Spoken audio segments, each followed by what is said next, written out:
All right, good afternoon. We're prepared to resume with the third session of the 134th meeting.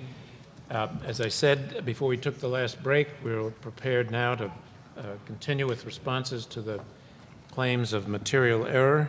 We'll continue in the same order that we proceeded before.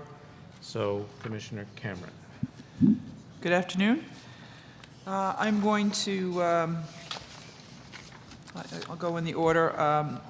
Mohegan Sun had a one-line comment, actually, which is that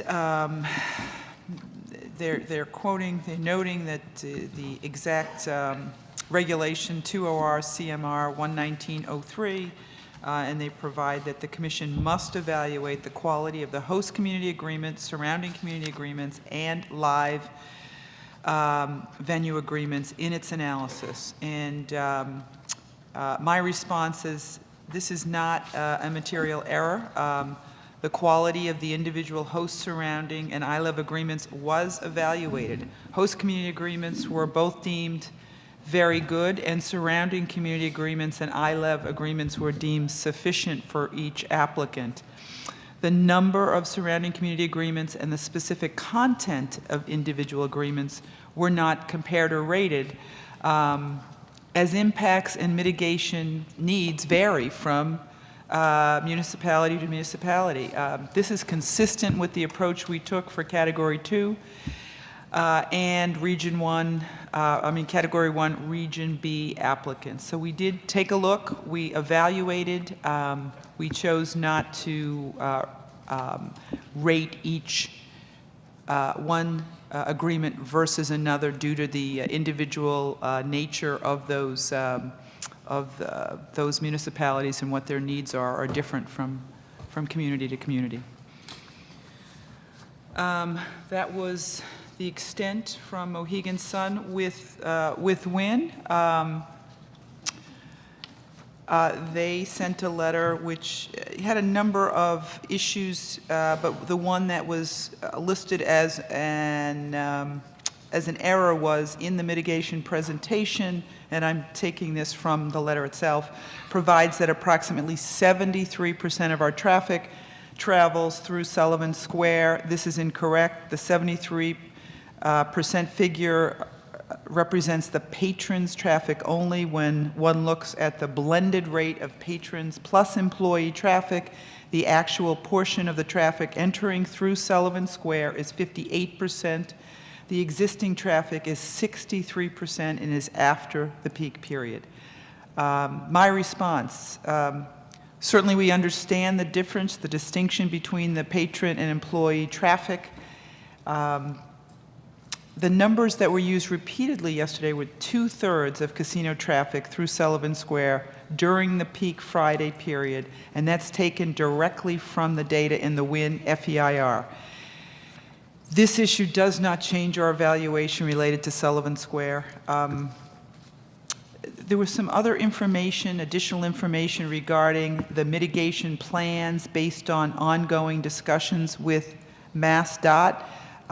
We will review this material in detail when we have all of the information regarding the refined plans, as we expect to be provided in the supplemental final environmental impact report. So we understand there are ongoing discussions, information. We're aware of that. We're glad progress is being made, and we look forward to reviewing that when the final, when the supplemental final is out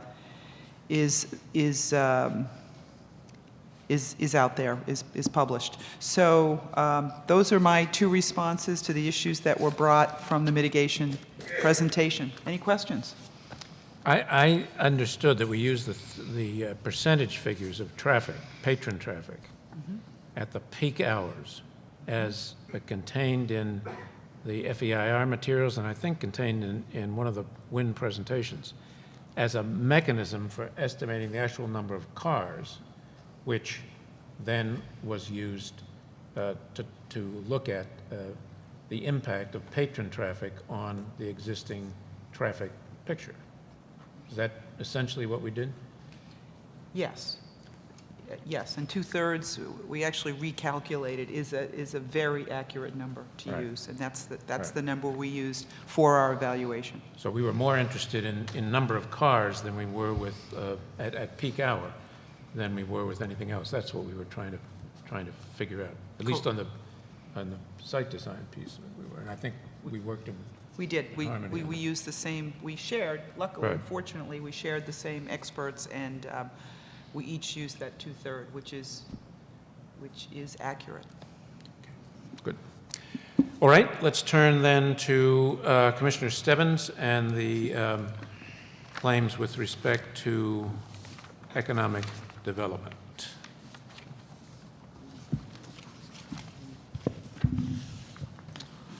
First, I'll go through the assertions of material errors by Mohegan Sun, Massachusetts, with respect to economic development.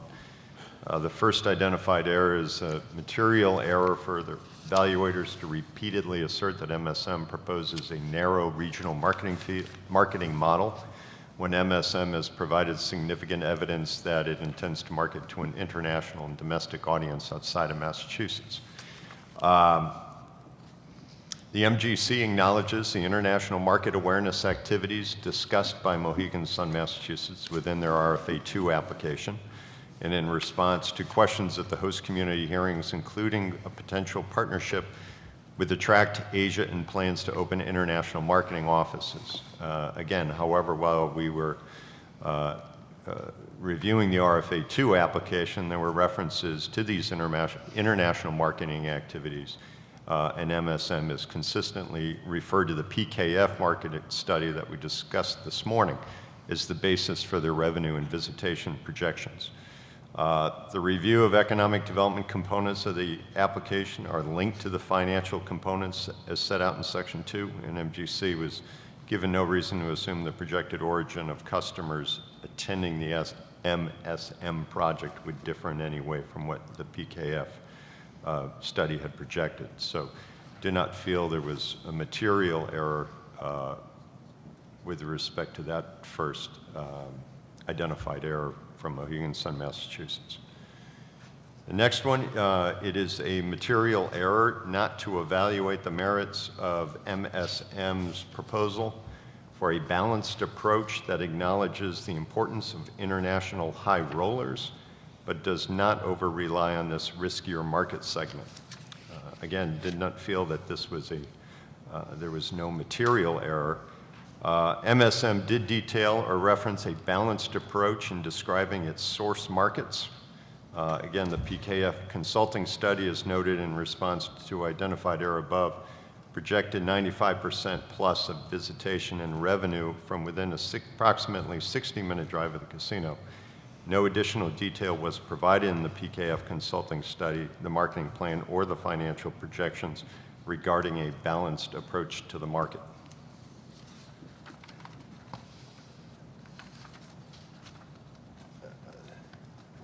The next identified error was because the commission evaluators concluded that both applicants lacked specificity in their applications regarding international and domestic marketing plans. MSM will propose that commission approval of a MSM marketing plan be a condition of its license. This isn't really a material error, and again, the MGC is going to consider license conditions as part of its deliberations. Next identified error was the Commission's assumption regarding visitor spending at local businesses are materially erroneous. Again, not finding a material error, but the reference to visitor expenditures by casino patrons at MSM or Wynn was derived based on expected geographic sources of visitation and the distance traveled. The assumption includes not only those staying on site at either MSM or Wynn Casino, but also those who choose to stay elsewhere. With respect to MSM's reward / loyalty program, the Momentum reward loyalty program, we did discuss the uniqueness and creativity. They were acknowledged as part of the presentation, as part of their outreach to potential businesses. However, again, we highlighted some repeated requests for clarification or requests for clarification questions to Mohegan Sun, Massachusetts, to provide a meaningful estimate of the dollar value spent at local businesses as opposed to being redeemed on-site at the Mohegan Sun, Massachusetts Casino was also noted. The next, and Melissa, if you could pull up slide 17. Identified error, MSM will market to New York, Rhode Island, Connecticut, and the evaluator's conclusion otherwise is a material error. Do acknowledge an error in the presentation. The identified error refers in part to slide 17 of the economic development presentation. No mention of New York, Connecticut, or Rhode Island marketing strategy. MGC does acknowledge that MSM will market to New York, Rhode Island, Connecticut, and that there is no restriction preventing MSM from doing so. The language on slide 17 should read limited mention of New York, Connecticut, and Rhode Island, a marketing strategy with a small percentage of casino visits projected from a visitor market.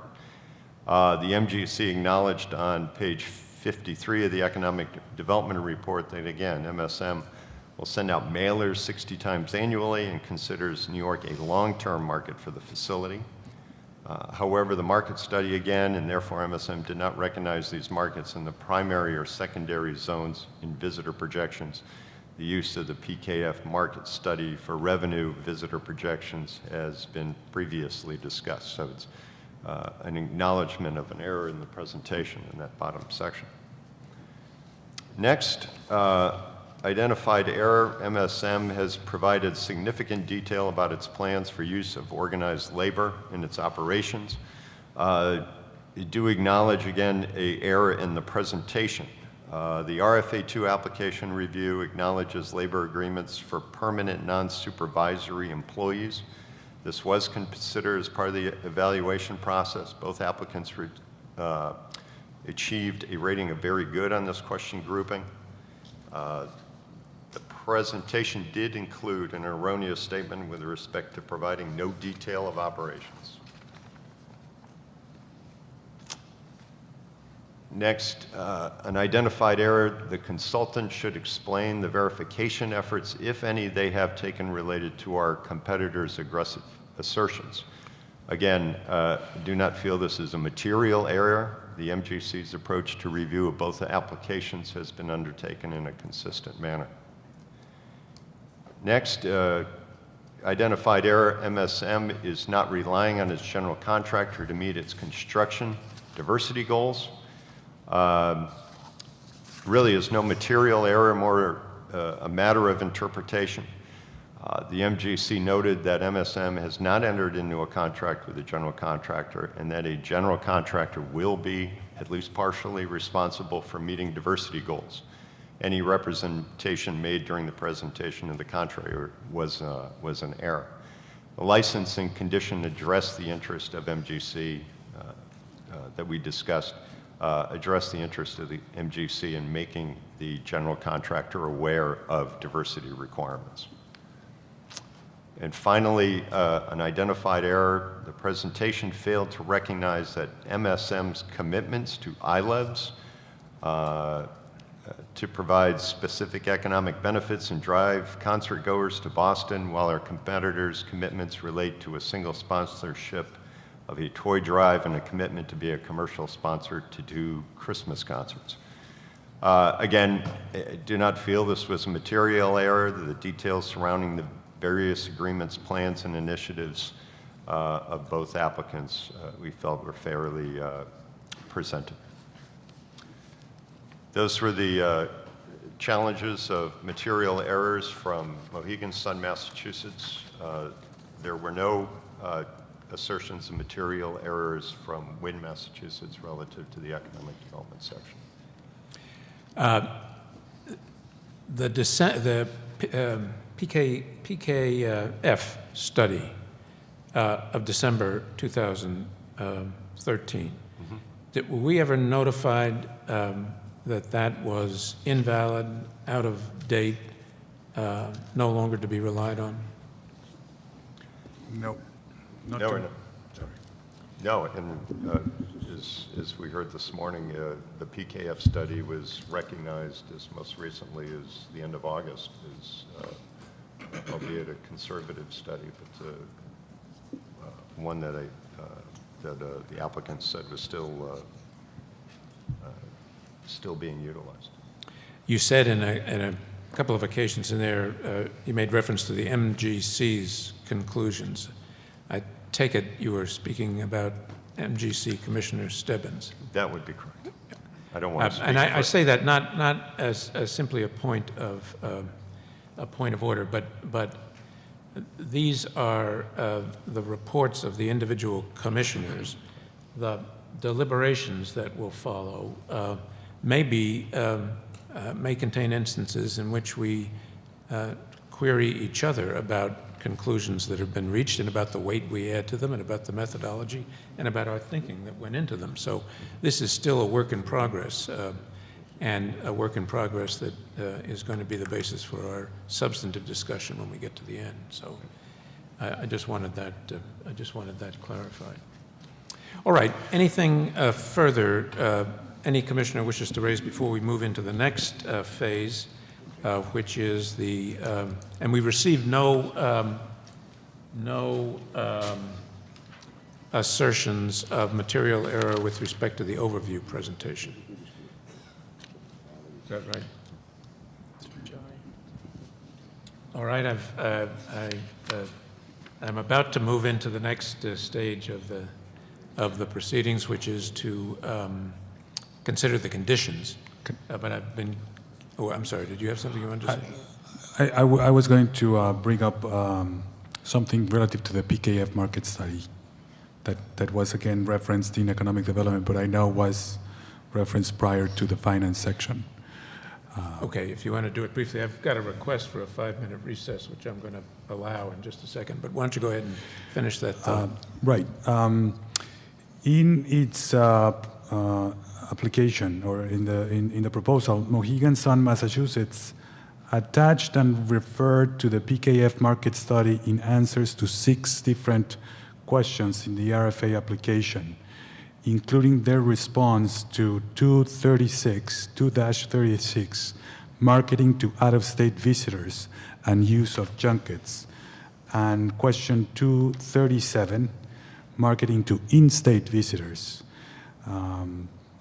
Just wanted to read that into the record. Okay. As I said, we're going to talk more about that, more about all features of both our work and the information we've gotten as a result of these claims of material error, and all of that will be essential feature of the deliberations that we'll get into once we start that process, which I am very eager, as I know everybody else is, to start. We have a request for a 5-minute recess? Okay, 5 minutes.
Turn on the mics and let's proceed, if we might, to the next stage. And we're going to present, the purpose here now, as I explained the other day, is to take a look at the proposed conditions. The proposed conditions are conditions thus far proposed by a single commissioner.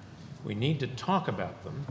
We need to decide which of them we're going to submit to the applicants for their response. Either they accept them or they don't accept them, or they don't accept them exactly and have something better that they think will work. And then we'll get those responses and iron all that out before we begin our deliberations. And at that point, we'll be ready for those deliberations.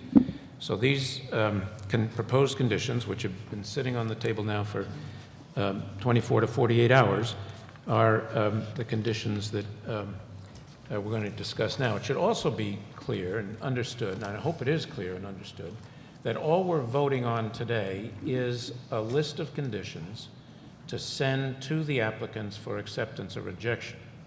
The fact that the applicant rejects a condition is not dispositive of anything. The fact that they agree to a condition doesn't mean we'll necessarily impose it. It may be that as we proceed with our deliberations and our discussions, it turns out that that condition is unnecessary, we convince each other, or it may turn out that it's not desirable, or it may turn out that for some other reason we decide not to impose it. But we want to find out at least what the landscape looks like before we go into those deliberations, and we want the applicant's input on that before we begin to talk. We're trying to we're doing it this way to avoid after all of the work and energy and thought that's gone into these proposals by both sides and by ourselves, a situation in which we make a license decision, then impose a condition, and then find out that the conditions are unacceptable, and we go into either have to withdraw the award or go into some protracted period of negotiation, which we don't want to do. We want to make this final. We want to make it final after a thorough exploration of what we believe is necessary to make these proposals work.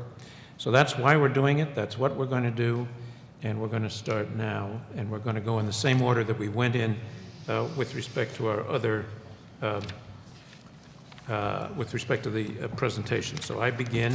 I have very few. I have only 2 on the building and site design.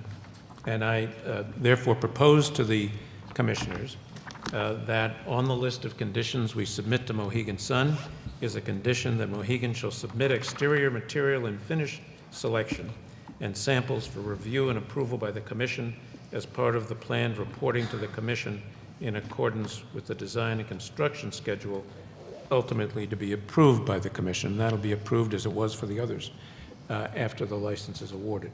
The basis for this condition, and it's similar to those that we have imposed elsewhere, is a desire to ensure that some of the features of the casino exterior are in fact carried out the way they are portrayed or in some suitable equivalent in the renderings and drawings that we've gotten, because they are an important aspect of the basis for our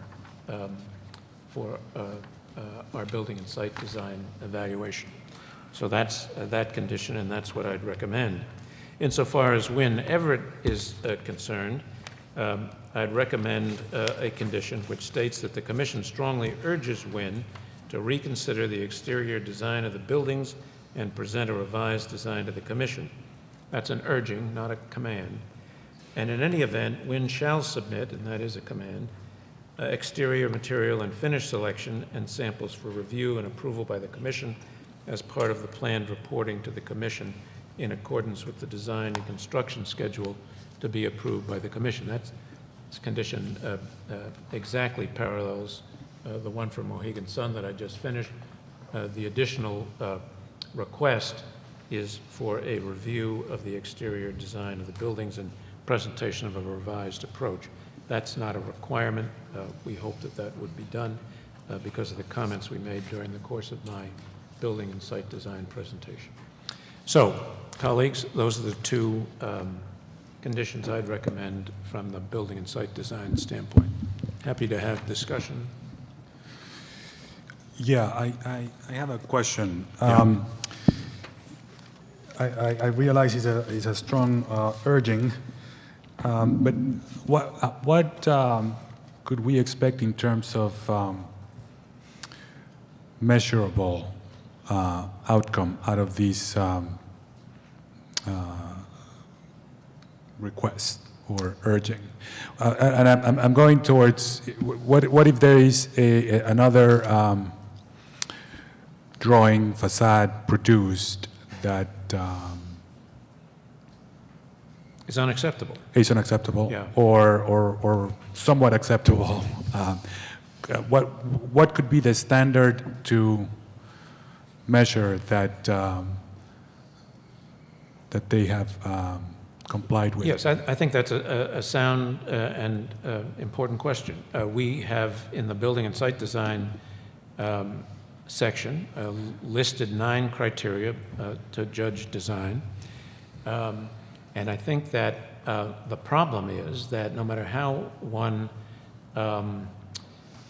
tailors or identifies criteria for good and sound design, there is a measure of subjectivity that cannot be removed. Each of those criteria, and they're distilled from a variety of writings by architects, city planners, and others, each of those contains a number of subjective, at least broadly, elements. And so I think the ultimate choice, despite what this condition says, the ultimate choice is to rely on, to make that request, to list those criteria as things we had in mind when we made the condition, to rely on the developer to take everything the developer's heard about the current design into account, and to present a different and better design, recognizing that this developer, this particular developer, is capable of much better designs. That's one hand. And the other hand, the other choice is to say, we don't have a design that's acceptable generally, and therefore, and we don't want to leave it in that kind of state, appealing to the highest caliber and quality of the developer's demonstrated abilities, and therefore it's important enough that we're not going to award a license.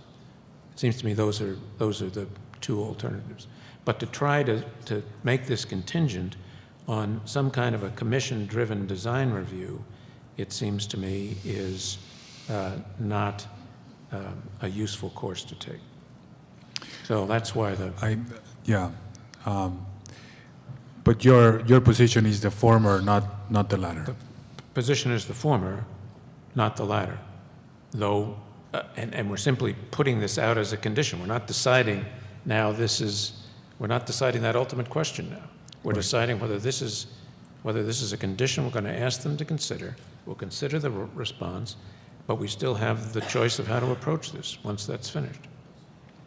And if after, I suppose, if after all of our discussion, we're convinced that some kind of a commission-driven design review is appropriate, we can come back to that and consider it. I would not favor that for the reasons that I've said. But if the commission as a whole is persuaded that that's the better course to go, we can certainly discuss that and ultimately do it as well.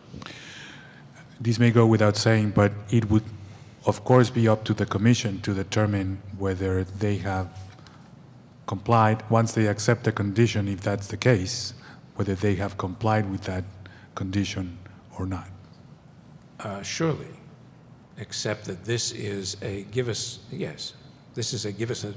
consider a new design condition. That's what it is. Right. Okay. One of the comment letters that we received, and it might have been the AIA letter that we referenced, there was mention that, and this doesn't apply to one particular applicant or the other, but there is reference about building materials and their ability to survive and weather through the lovely weather we enjoy here in New England. And mention of EFIS. EFS, but also mention of recommending or suggesting that we require some type of maintenance plan for the exterior of the building. I didn't know if you would consider that an amendment to the condition for both, or? You know, there's a philosophical issue here that I think will be a thread through at least my comments as we go forward, and that is how deeply we want to get involved in minutiae. It's not minutiae in a sense that if the building isn't maintained, it's going to look like a dump. But one has to believe that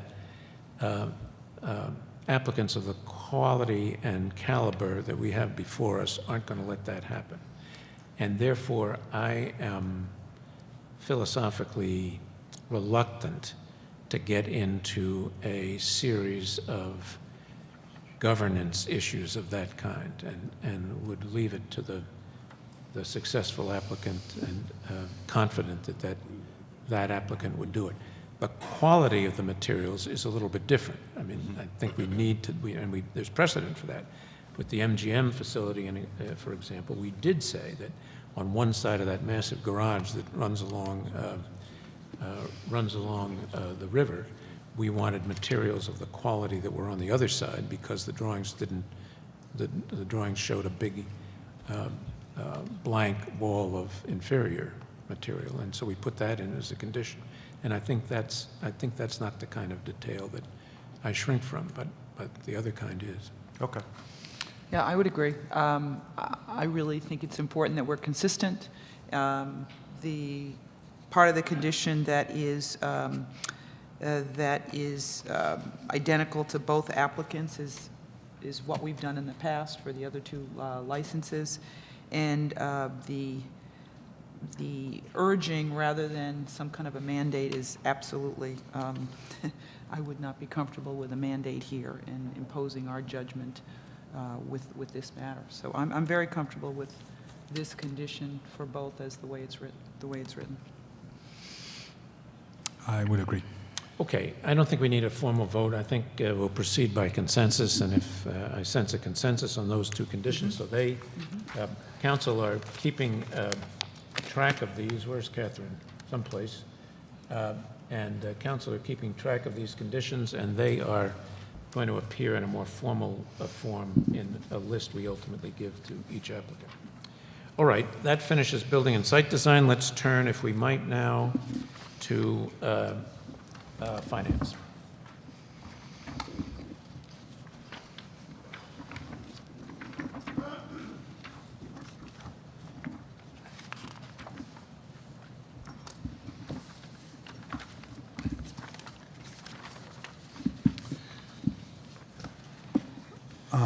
Okay.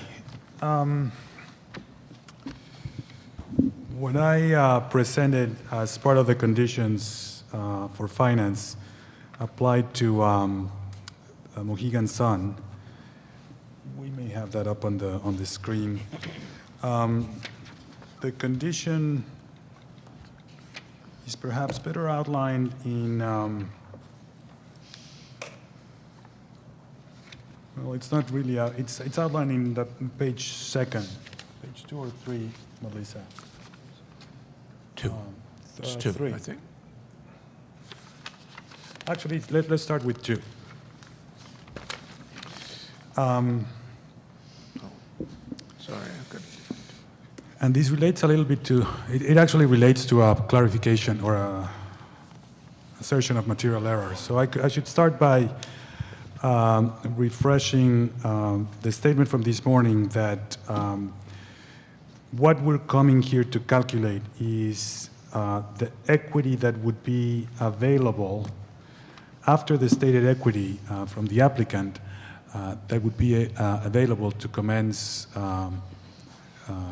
the project. A lot of the work that has to happen, we term it construction, but it's a lot of design work would have to happen as well. The way we arrive to it is taking the stated equity of $235 million.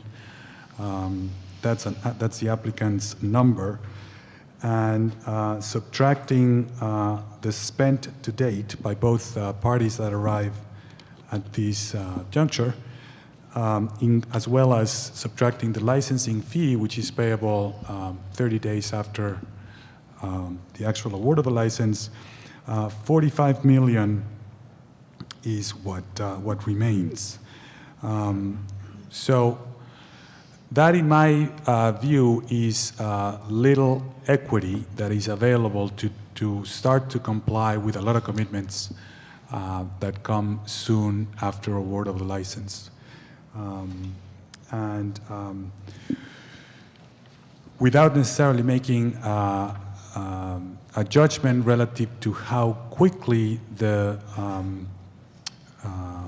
or how soon the applicant can obtain actual financing, in my opinion, this is little equity for all the costs that are significant that are to go forward.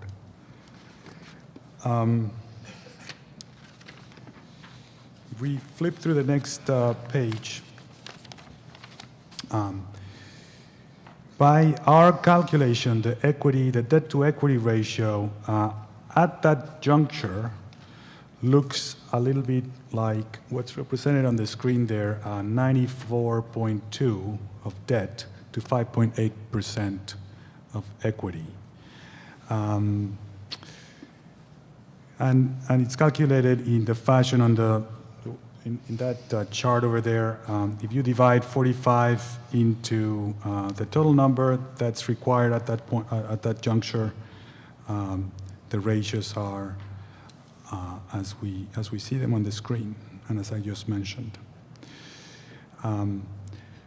Taken from that point and picking something that is a little bit more comfortable, in my opinion, an 80-20 split of debt to equity, it would hover around $100 million. It's not an exact figure. If we add 100 million to the 45, the numbers at the bottom of that chart would imply actually an 18.7% equity and 81.3 of debt. So 100 million was a good round number. It's not predicated on an actual percentage or trying to dictate an actual percentage. It's looking at a one point in time and saying that from my perspective, I believe there's more equity that would make this project, or this proposal rather, to stand up better on a firmer ground. I can take questions if you... So you just mentioned that the 20% equity figure really is a comfort level. Is there any other basis for that 20% industry standards, or is it just that's a number that takes risk out of this Well, project? I would characterize it this way. The more risky that a project is by its nature, the more that things can go wrong from the perspective of where we sit. We would want more equity. If the project is small, if the project is a sure thing in terms of small risks, little things that could go wrong, there's a case to be made that the equity amount doesn't have to be that much. I will give a couple of examples of what we've seen. MGM proposed two alternatives of project financing. Both proposals hover around 35% of equity in one instance, 50% equity in the other option. Which I believe to be, right along the notion of mitigating risk that's associated with the project, and that mitigation comes from the applicant taking a lot of its risk on its own. not putting it all on the borrowing. So there's not a formula. This is a big reason, in my view, as to why we did not put a particular number in regulations, for example. It's something that changes over time. The debt-to-equity ratio is important to look at different times in the project life cycle. At the beginning of the project, there's many more risks than at the end of construction, and therefore, the project, the debt-to-equity ratio could considerably change, and it does in fact change. Thank you. I have, again, a philosophical question. It's on the same lines as my last one, and it applies to the next condition, too. I'm jumping ahead a little bit, but I know you'll get there. And that is, why do we want to get this deeply involved in the financing arrangements? It seems to me that this is the kind of thing that one could approach by taking a look at the financing package that's been presented and saying that the degree of risk is unacceptable and it goes to the heart of the proposal, and therefore it's not a matter of filigree, or say that the degree of risk is acceptable, particularly given the fact that it's spread among a variety of funding sources. Here, of course, we have the third party that's going to operate the hotels and the shopping. They're going to come up with some financing. We've got other financing. We've got financing backstopped. It's a complicated package. And so that can cut two ways. It may cut in favor, cut in the direction of making it riskier, it may cut in the direction of spreading the risk so that it's not quite as risky. But in either case, why do we philosophically want to get this deeply involved in supervising and setting the terms of the financing package that is being put together for this project? Well, I'm going to start with the statute. The statute says that the Commission can determine debt-to-equity ratio. Right. And in prior times, I didn't feel it was necessary because I was comforted with the level of risk, for one. I do agree that, and I struggled, as I mentioned or alluded to in my presentation, relative to making sure we're not recreating a deal that they put together that would be clearly going down a slope that we may not want to go. The parties did indeed agree to this. There's multiple parties. They have different responsibilities. None of that makes it very worrisome in and of itself. But when you add all the pieces, including some of the funding and some of the promises that they've made, some of the loan-to-value that I explained, the picture starts to get a little uncomfortable in my view. And the tool that we have here, I'm picking from the statute saying, at least at this juncture, I would be a lot more comfortable with a debt-to-equity ratio that's higher. That could by itself be the condition, see what we get back. I felt that it was important to throw a number, a figure, a rate. A ratio is tricky, and I did not want to get into the notion of what do you count as equity, what do you count as debt, especially because I knew that there's a subordinated notion there in between, right? A preferred equity that has a stipulated rate, and again, by some measures, and in my opinion, it starts to look a little bit like that. So rather than trying to figure out, trying to say, here's a ratio, tell us how it fits, I'm saying there's with proxy for a ratio, at the juncture when you start construction, I would be a lot more comfortable if some of your funding came in the form of equity or additional equity. No, I hear that, and I ultimately may not vote against or say we shouldn't put this on as a condition and see what the response is.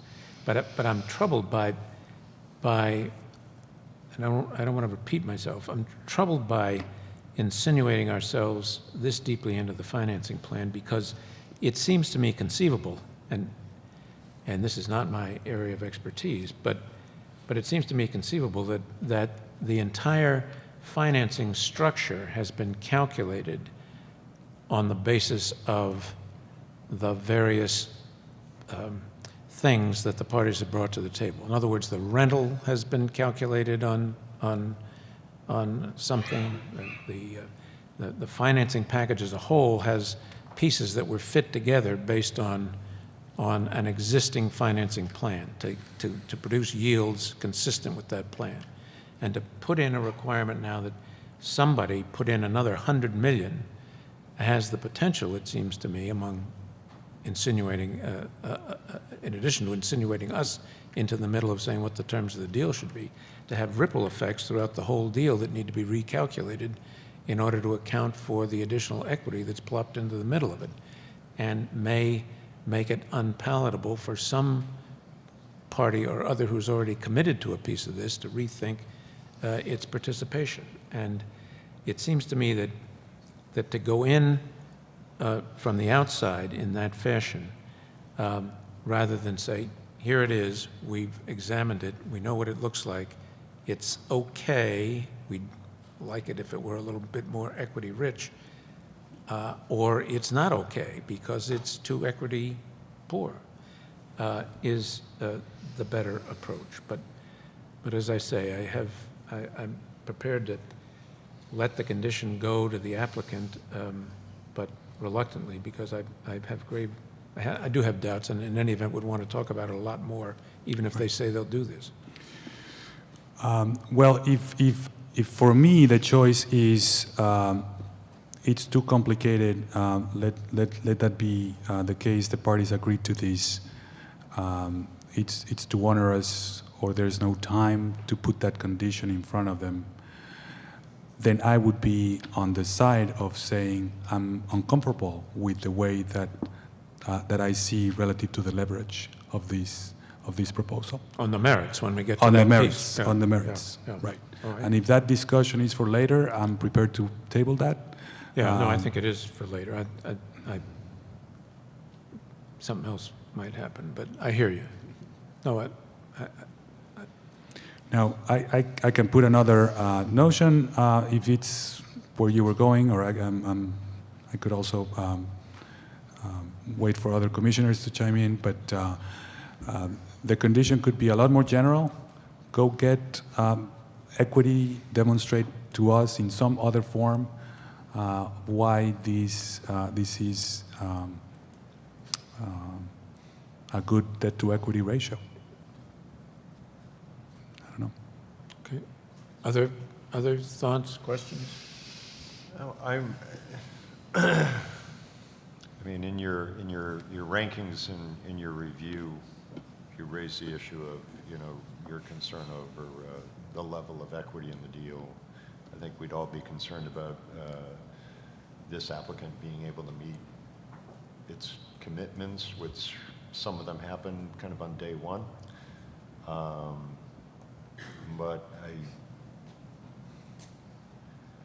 I'd almost, rather being prescriptive, just acknowledge that there's a general consensus among the commission that we recognize that there is a question of enough equity. And as a condition, would you come back with a plan or come back with a recommendation as to, again, maybe not to go back and scramble the existing financial arrangements that are already in place, but request as a conditional license or prior to license that this particular applicant come back with a recommended, this is what we can do in terms of acknowledging our concern. This is the additional equity we're willing to put into the deal without being this prescriptive to a certain dollar amount. Well, they have the ability to do that anyway. I mean, they'll be able to respond to all of the conditions. So I'm not uncomfortable. I think that we have unique conditions recommended for each applicant, different than we've done in prior licensing decisions, because the circumstances are unique. So I think this is general enough. We're not, saying exactly what should happen, other than we're looking for more equity. So I'm not uncomfortable moving forward with this language. Can I mention something else which kind of has a little bearing? I mentioned in my presentation, and maybe it's a good time to talk a little bit about. The applicant did provide 2 highly confident letters from financing institutions, one of which, if I'm not mistaken, did corroborate that they understood that their stated equity, the bank did, that the stated equity was that some of it was already spent, for example, and that the stated equity came from the parties that it did. Now, I've dealt with banks in my previous life, and the highly confident letter is not a commitment letter. It's not money in the bank. The people that you deal with when they present to you those kinds of letters are more the sales and marketing people. The same highly confident letter contains disclaimers that all of that is subject to the eventual review of the credit committee or the people who are actually later going to raise the money. So I come from an understanding of this is not, although they have these letters, and it's about as much as they can realistically obtain at this point. A bank is going to look at first go obtain the license, and then we'll put the final deal together, or the final financing together. I get that. Where we are in this juncture, I put not a lot of comfort in the notion of those letters at this point. Yes, and so, I mean, that was crystal clear in your presentation. So you'd be more confident about their ability to obtain financing if there were more equity in the deal. That's the thrust of this, I take it. And there'd be more of a buffer there for heavy weather if that occurred.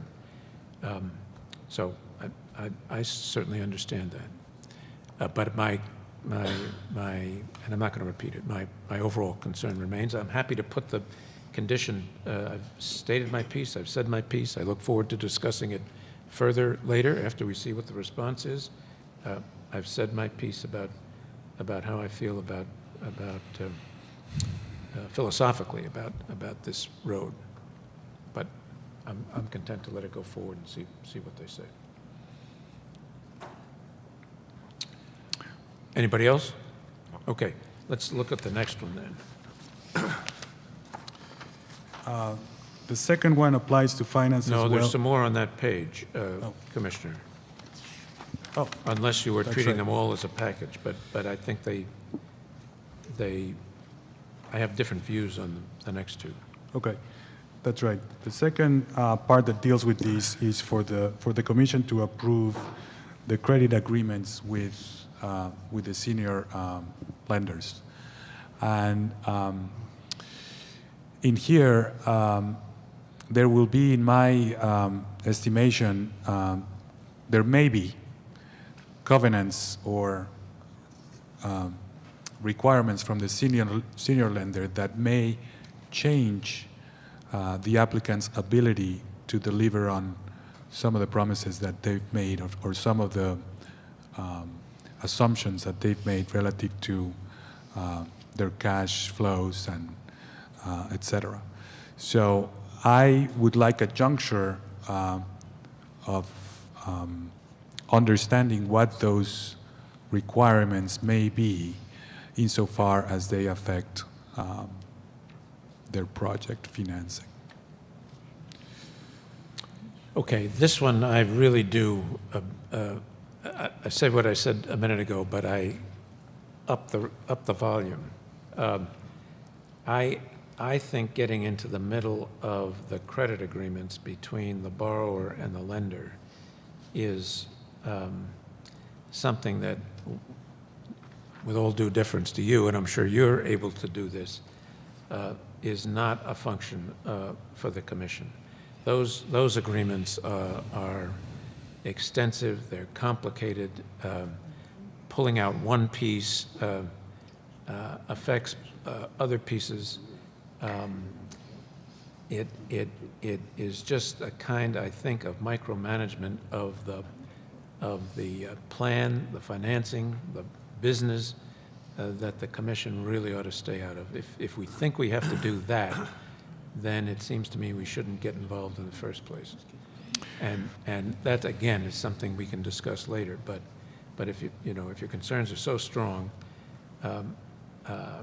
then I would be inclined not to go in that direction. But I think to be a micromanager of their financial relationship with lenders is just not a good idea. I will agree. I will concede that the way that this was initially stated puts us a lot further in that area of micromanaging. My intention here was relative to covenants that may have a material effect on some of the other promises that they've made. I'm specifically thinking of promises they've made to surrounding host community and about infrastructure spending that the bank may look very critically, given that it's all on assets that they will not have the ability to go after if something goes wrong. So I'm perfectly fine to word it differently, even if it's reporting prior to a closing, reporting requirement that the applicant identifies covenants that may affect other cities and towns, for one. I understand that being in the middle of approval can carries a whole bunch of other, perhaps unintended consequences. We don't want to be delaying any of this financing. So I've argued toward that point with our project managers in the past. So I recognize that, and I'm willing to amend it, of course. Yeah, I don't have any problem with a reporting requirement. We'll keep under confidentiality, but under a reporting requirement, so we know what's going on. But so I would be comfortable sending that one out at least. So if you're willing to amend that one to a reporting requirement, I'd be prepared to send that one out. I'm prepared to send the other one out despite my doubts as to whether I think it's a good idea. I'm not prepared to send this one out in its current form. And Commissioner, you mentioned earlier that more equity would make those agreements that would be looked upon favorable by creditors, correct? Yes, I would think so. So maybe that would, be the Right. situation here, so reporting would be appropriate. Yes. Okay. All right, so we changed that. Is the consensus that Commissioner Stebbins, you comfortable with changing that to a reporting requirement? I am. Okay. prior to closing. All right. The last one talks about transfers of ownership, even among existing partners. There's something that would happen here that we haven't dealt with in the past. We don't have regulations yet on transfers of ownership. You might remember we had a policy discussion about a number of things relative to statutory requirements, and because we did not anticipate many transfers of ownership, we put that off, and those regulations have not been drafted. The unique situation here is that Mohegan is the applicant, and upon award of the license, the first transfer of ownership would occur, in which Mohegan transfers 60% of ownership to Brigade. And Brigade is in a couple of different positions, as a preferred equity position and a common equity position, and controls the board of the project, may be in a position of transferring ownership that for which regulations haven't even been created. So my intention with putting this condition forward was one of timing, until such time we have thought about the implications and of transfers of ownerships among parties, either internally or with external parties, that we approve those transfers even among existing partners. This is not something that I envision would happen often. This is not something that would be necessarily in the middle of the parties or impeding the parties' progress, in my opinion. If there's an intention of transfer of ownership, there would be ample time. I can anticipate that your thematic concern could also apply to this, but I'm preemptively trying to address it. If we That didn't was the approve it, intention. if we didn't approve it, the deal wouldn't be able to move forward, correct? I'm not talking about the one transfer that they have proposed. I'm not just talking about the one transfer that they have proposed. There may be transfers after the 60% transfer that I want to have covered with this condition. So are you exempting from this condition the 60% transfer? Well, given that there's a first condition of additional equity, my guess is that could have an effect on the current proposed transfer. Well, okay, then I am going to, you correctly anticipated my response and reaction. I think this again is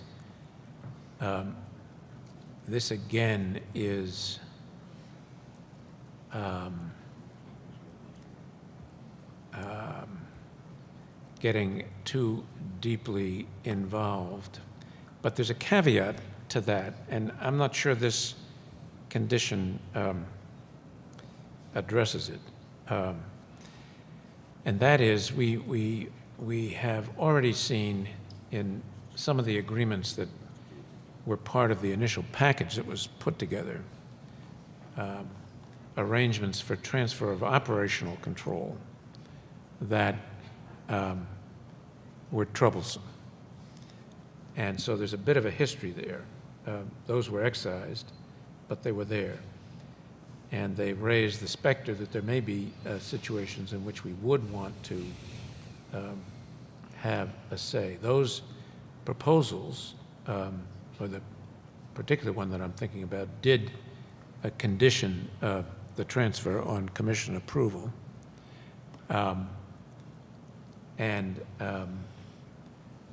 So perhaps, perhaps some kind, again, of a notification process would be appropriate. But I really can't see, Commissioner, at this date, us creating a condition that we know, a condition that we have to approve, a transfer of ownership that we know is a fundamental part of the deal and is going to happen. We either issue the license knowing that that's going to happen, or we don't, it seems to me. And further transfers of ownership down the road may well be covered by regulations we draft, and we'll get to them. But I'm not sure this is the right one. I know that's fuzzy, but I guess I'm saying I am not in favor of this condition. Again, I'm happy to put it out to them and see what their response is, but I ultimately am doubtful that I would, unlike the previous one, approve it. Let me, perhaps a little history might help. There's, when we had, during the question and answer period, if I'm not mistaken, no, in the application, there is there's assertions in the application. There's assertions that the applicant asserts that the interests of Brigade are perfectly aligned with those of the Commission, and that bears a little bit in the marketing restriction that I'll speak to later. Perfectly aligned with those of the Commission. Of the Commission? Yes. However, the way that they have structured their involvement here could result in a situation where those interests begin to digress. So part of my intention with this was even transfers among some of the partners, and you alluded to some of that situation earlier. But prior to final regulations may not be covered. And if we're, I'd be comfortable if we put a more fine point to this until such time we get regulations, or limited to after the initial transfer. I agree that the proposal arrives with this important transfer, so de facto, awarding a license to this applicant would mean agreeing to this transfer. But prior to the time when we craft regulations to this effect, if we limit it to this condition to that period, would you be less concerned, Commissioner? Go ahead. Can I just add something to that? What we've been doing so far is the condition is either generic to each applicant, as they have been in the past, and consistent with what we've done in prior licensing processes, or they're specific because of a certain situation, whatever that may be.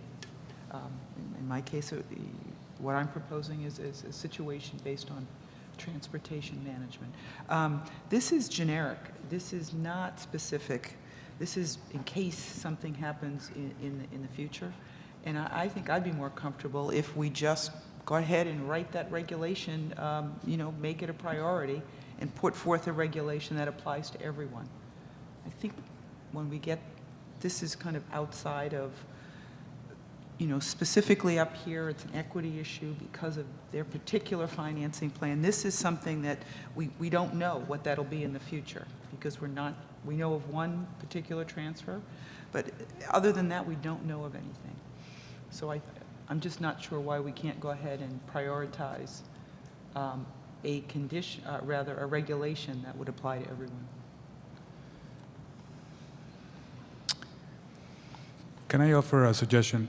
Could we table this one in particular for a time when we break? I'd like to consult with some of our consultants on this. Yes, surely.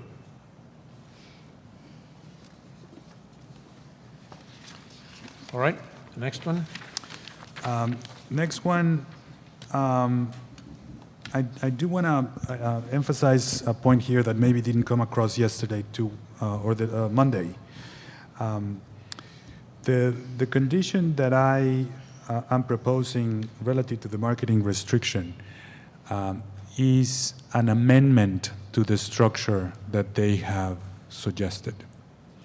They've suggested a specified zone and the activities that a third party will monitor relative to how those customers within that specified zone would be marketed to. In my opinion, I'd like to understand what those policies and procedures and those rules would be. There's not a lot of clarity as to how that would work in my mind. And for one, I'd like to understand what those are. The second one is the principle of extending the market area to what we believe to be the market area and putting everybody in equal footing. Not just limiting it to the specified zone. Wouldn't it be simpler to just say no marketing restrictions? We're not comfortable with any marketing restrictions, rather than trying to change a restriction that they have in place. Yes, right? I thought about that scenario. They put this forward. They represent that this is something that will protect the interest of the Massachusetts facility. And I'm saying the way I view this, it would if everybody was on equal footing. Not. So how is equal footing different than no restrictions? It would really allow the customer to decide what facility to go to based on market preferences.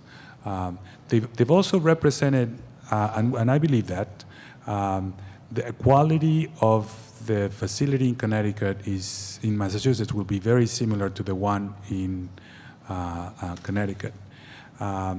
The whole gravity modeling begins, the gravity modeling notion starts with the assumption that distance, all other things being equal, distance will dictate what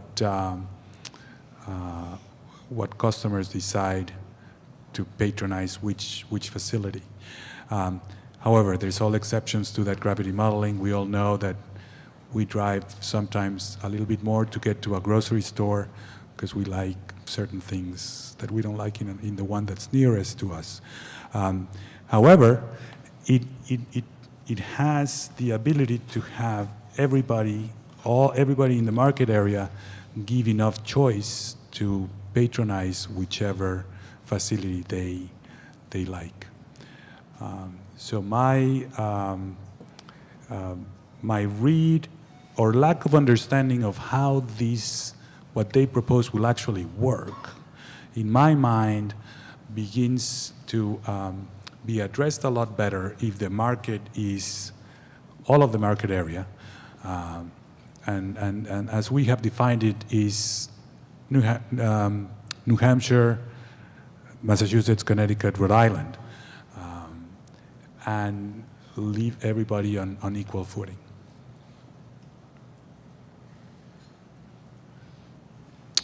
Other thoughts? Certainly part of our, the middle one is one in some form that I'd be prepared to send to them as a condition. We are trying to recapture the money that's going out of state. That's part of the whole purpose of this legislation. On the other hand, to think that we're going to recapture money that's going to them from the citizens of Uncasville is unrealistic. And so it seems to me that we ought to think about how to tailor this. I agree that a broader, even-handed approach is a condition that we ought to have. But I'm not sure this is the one that's most realistic. So I'd be in favor of sending this condition, the next one, and the next one to them, but understanding that what we got back may not be a full acceptance of that, and seeing what better they can come up with. The first one, I'm going to beat the same drum. If we have to get in and approve the policies and procedures that are implemented to carry out the second one, that's basically what we'd be talking about. It seems to me we are inserting ourselves now as deeply into the marketing plan as we would be in some of those others with the financing plan. And I just don't think we should do that. I think we should have somebody oversee it, somebody who knows what they're looking at and can report to us, so that we can use whatever leverage, bully pulpit or otherwise, to make them change if they're not really doing it in an even-handed fashion. But to have us get into the approval of policies and procedures, I think puts us really deeply into a arena that these people are much better at than we are. I mean, they've been at this for a while, and we either believe that they're going to do it and use their best energy to make it financially viable, or they're not. And I'm not sure we've got either the competence or the business of getting that deeply involved in it. Yeah, with this I'm going to disagree. This is a one-time approval, and maybe what we mean here is the standards and procedures that they, in their response, say will work to figure out. And I have a concrete example that I think may help illustrate. What would constitute a marketing dollar? Is something that could be interpreted very differently. Free play or a free night stay. There could be nominally equivalent. They could both be worth, I don't know, $75. But 9 out of 10 times, a customer is going to choose free play because that has, of course, the potential to turn into, I don't know, double. And so those are the standards that I'm talking about when I'm talking about this. How do you count and price a room rate that you offer as a comp? It's not the stated rate. We all understand that the accounting for a room rate is different at different times in the year, for example. And a marketing equivalent could be 2 night stay over in one place and 1 night stay over the other. They could be nominally the same amount of money, and however the market may prefer one or not the other. That could be inevitably the way it is. There could be little or nothing that we could do about that. But those are some of the details that I would like to understand that third party may be doing and auditing for us, and that's the reason of this. Yeah, and I understand that, and I have exactly the same question. How do you determine what equivalency is in this area? But it seems to me two things. Number one, that may be a very hard thing to describe in the abstract. Maybe it isn't, but it may be. And secondly, it seems to me we are looking at an evolutionary process. We know that this industry is changing, and it's changing rapidly. And the kinds of changes that are going to come in the next 10 years, and certainly over the life of the license, are going to be vastly different, present a vastly different landscape than we have now, I think. And so it seems to me that the general command to do equivalency and then to hire somebody as our agent who's versed in this industry and who can answer the kinds of questions that you're posing and know what is equivalent and report to us on the compliance or non-compliance with that condition in terms of the actual equivalency of the marketing that's being done on the ground is the right way to go. That it provides us with oversight, provides us with an agent, it provides us with flexibility, and it provides us with the expertise that we need in order to understand that the equivalency is being carried out. So I would much prefer to go that way than to have a requirement that we approve all the policies and procedures and the kinds of things that you're talking about in an area that needs a lot of rapid change and a lot of rapid response to evolving conditions. We don't move with particular speed sometimes. As evidenced by the last 3 days. No, that's. Would you accept a deletion of policies and procedures?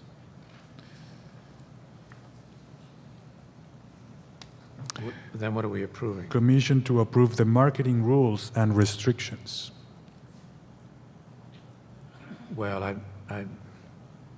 I would welcome thought from the other of my colleagues here. From our colleagues. Yeah,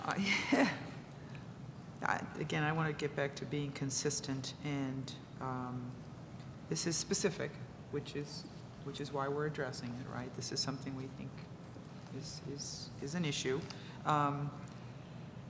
But we do have the ability to, if there's an issue and through monitoring, we find out there's an issue, we could address it there. Is that accurate?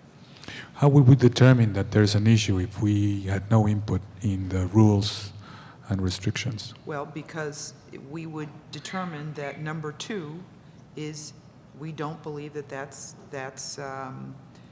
there is an issue around Equivalency. Yes, so that's how we determine the third. And then we could address it at that time, as all of these, any issue that comes up in a regulatory environment happens. So I would be comfortable with monitoring, because we do have number 2, which says, look, this is the standard. As an example, to take your example, one of the other markets 2-night free stay, and the other is marketing $50 in free play, and there's a claim that those are equivalent. I would want to have somebody in the position of our agent who could say that's right or that's wrong, and if it's not right, then we bring some action to change it. Now, that's a gross example. I mean, I would hope that anybody would. See Yeah, I'm just coming from the agent or the auditor needs a standard to audit too. And all I'm saying is we don't come up with that standard. We will rely on an agent, but the starting point is here's going to be the standard. Now you go back and audit to that standard. I hear what you're saying. I have grave doubt that we can do it and maintain the flexibility that we need to respond to rapidly changing competitive conditions. The standard could be flexible. The standard could be drafted in a way that responds to changing conditions. Well, all right. I mean, we may be at a stalemate, All but right. All right. I've said my piece. Commissioners, this is the question is: do we send these 4 bullets to the licensee, to the applicant, for a response? well, you know where I stand on. No, Yes, I know. I'm comfortable with the 3, and I understand your point, and with the first one, and I'm just not sure when you say standard. Even an expert, it's not always apples to orange. So I guess I'm uncomfortable even thinking, how do we develop a standard? So you would not send the first one? Yeah, I'd be more comfortable with the 3. All right. Commissioner Stebbins? I'm comfortable with that and see what they come back With all 4? Or No. with the 3? with. 3. All right. Let's do the 3. We can always resurrect the 4th as an aid to the second of the 3 that we're sending if we think we need to do it. And let's send bullets 2, 3, and 4 to Mohegan Sun, Massachusetts for their response. All right, that brings us, I think, to the end, and I think that was a good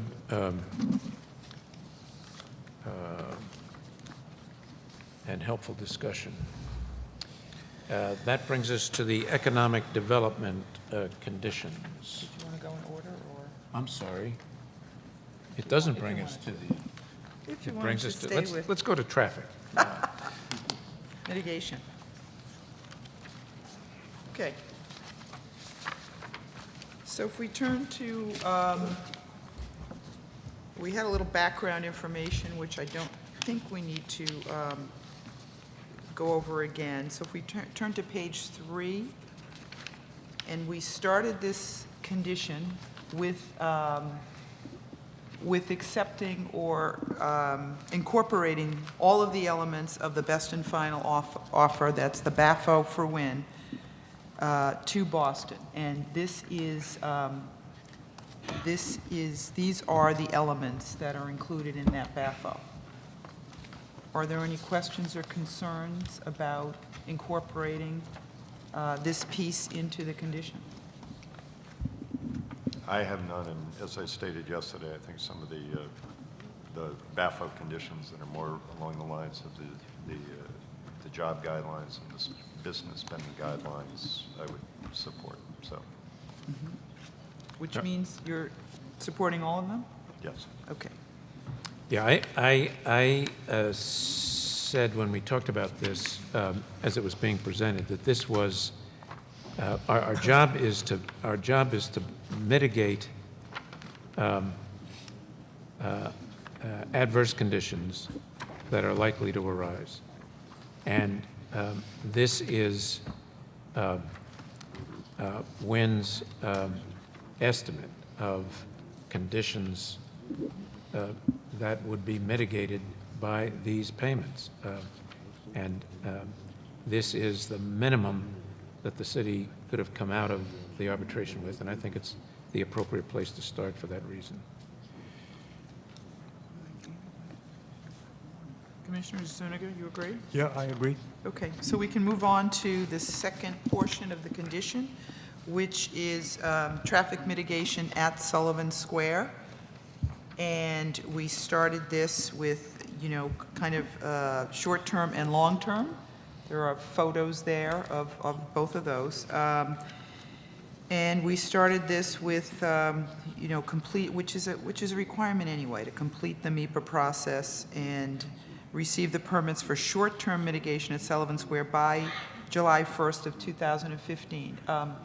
We really want this to move along smoothly if this applicant is the licensee. So kind of having a deadline out there, I think, is helpful. And certainly, if there were issues, obviously they would be brought to our attention, and we would deal with them as we do with every other issue that's brought to our attention. We make a decision. So that's the first portion of this. And the second piece is to mitigate the impacts at the intersection of Main and Rutherford Ave. That's the other side of Sullivan Square. And that's regardless of whether the MIPA requires that. And that's provided that the City of Boston does require that. I think that's an important element, that all of the short-term mitigation pieces be completed. And the third piece is public safety access vehicles. I don't think that's at all controversial, but please jump in if any one of these there's an issue with or a question. When to comply with its stated goals for alternative modes of transportation, public transit, boats, for example. No, I'm just trying to see where you're reading. I'm reading from page 4. These are the elements of Right. the Sullivan Square. So when proposed, 29% of the trips will take alternative transportation. This piece of the condition just, we'd like them to comply with those stated goals. And there is an enforcement mechanism here, which is conditions through measures such as reduction in the uses of spaces and when's on-site garage and/or variable pricing at the garage. Just some kind of ways to enforce those conditions. Well,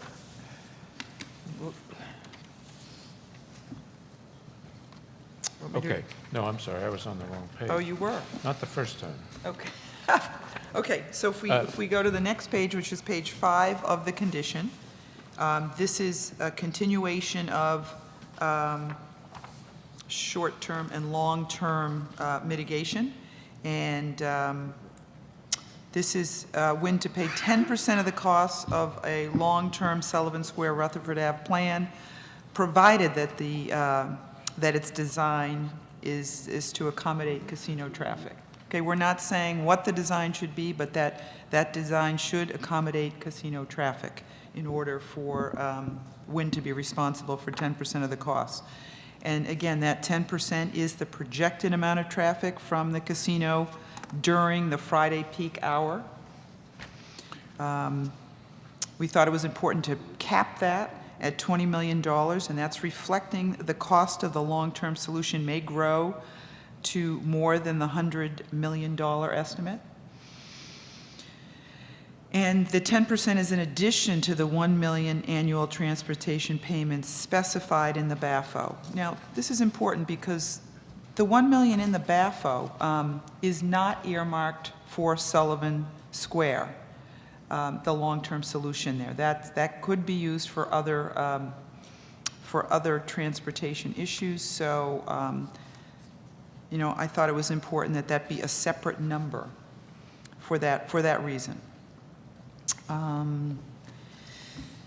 So this is the incentive piece next, which is really, incentivize reducing vehicle traffic through Sullivan Square, and that's each year when to pay $20,000 for each vehicle trip above the number of peak hour vehicle trips determined through the City of Boston's roadway improvement permit process.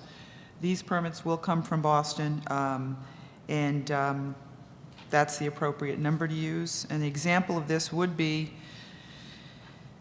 If the traffic exceeds the approved estimates by, say, 200 vehicles, one would have to pay an additional $4 million annually. That would be the 20,000 times the 200 vehicle overage.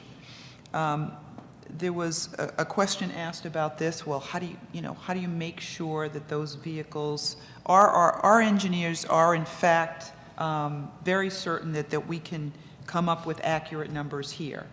And, if someone there was a question asked about someone trying to say, inflate these numbers by having a vehicle just go in and out and getting counted. First of all, the general public wouldn't know when we'd be counting. They could be done, a couple of times a month or, different months. Do you know what I'm saying? So in other words, it's not going to be every Friday at 5 o'clock and everyone knows we'd be out there counting, or our agent would be. So I think we could be assured that the numbers would be accurate. And of course, I'm relying on our traffic engineers to advise me accordingly here. And what's important here is if WIN is successful in not exceeding traffic projections, such annual payments may not be required. So the goal really is to minimize vehicle trips during those peak hours. And the last portion of this condition would be that WIN would may petition the commission to refund any unused funds if the long-term solution is not commenced within 10 years of the casino opening. So again, this is another incentive to really move ahead with a long-term solution. Okay, Questions? comments, questions? Yeah, I have a question. What is the peak hour? Friday night, 5 to 6 o'clock. So it's 1 hour. Well, It's 5 to there's a 6. peak portion, but yes, that's the peak hour that we've all been using. Could it move from 5:30 to 6:30 or from 5 to 7? Well,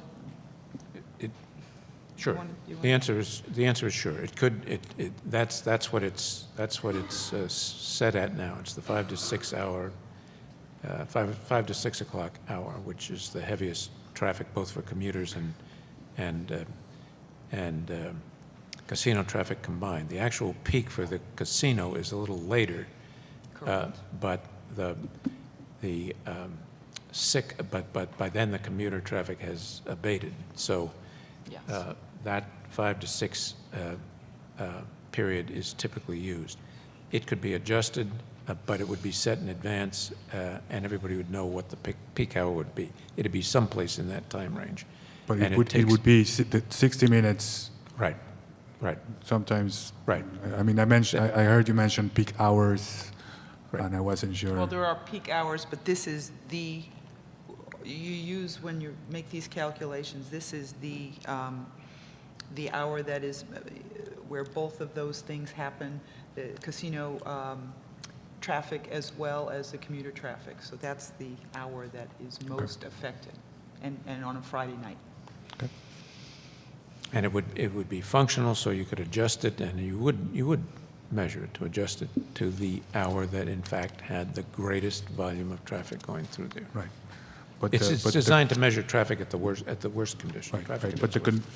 But the coefficient is an hour. Yes. Okay.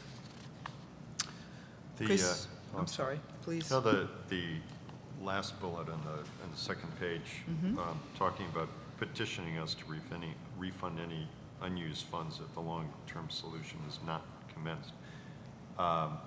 What stage of the process of, the long-term solution of Sullivan Square, at what step is commenced? I mean, is it The final project started. design, shovels in the ground? Planning.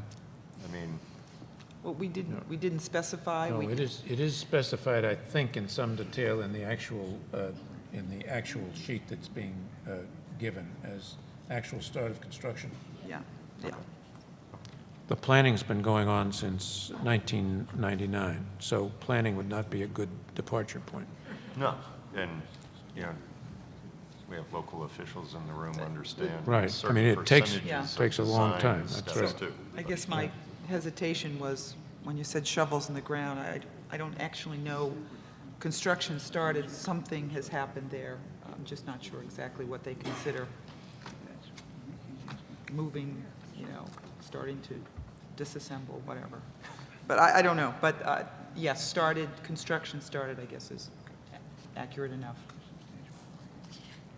All right, I had a couple of questions and one thought, unless somebody else has some. How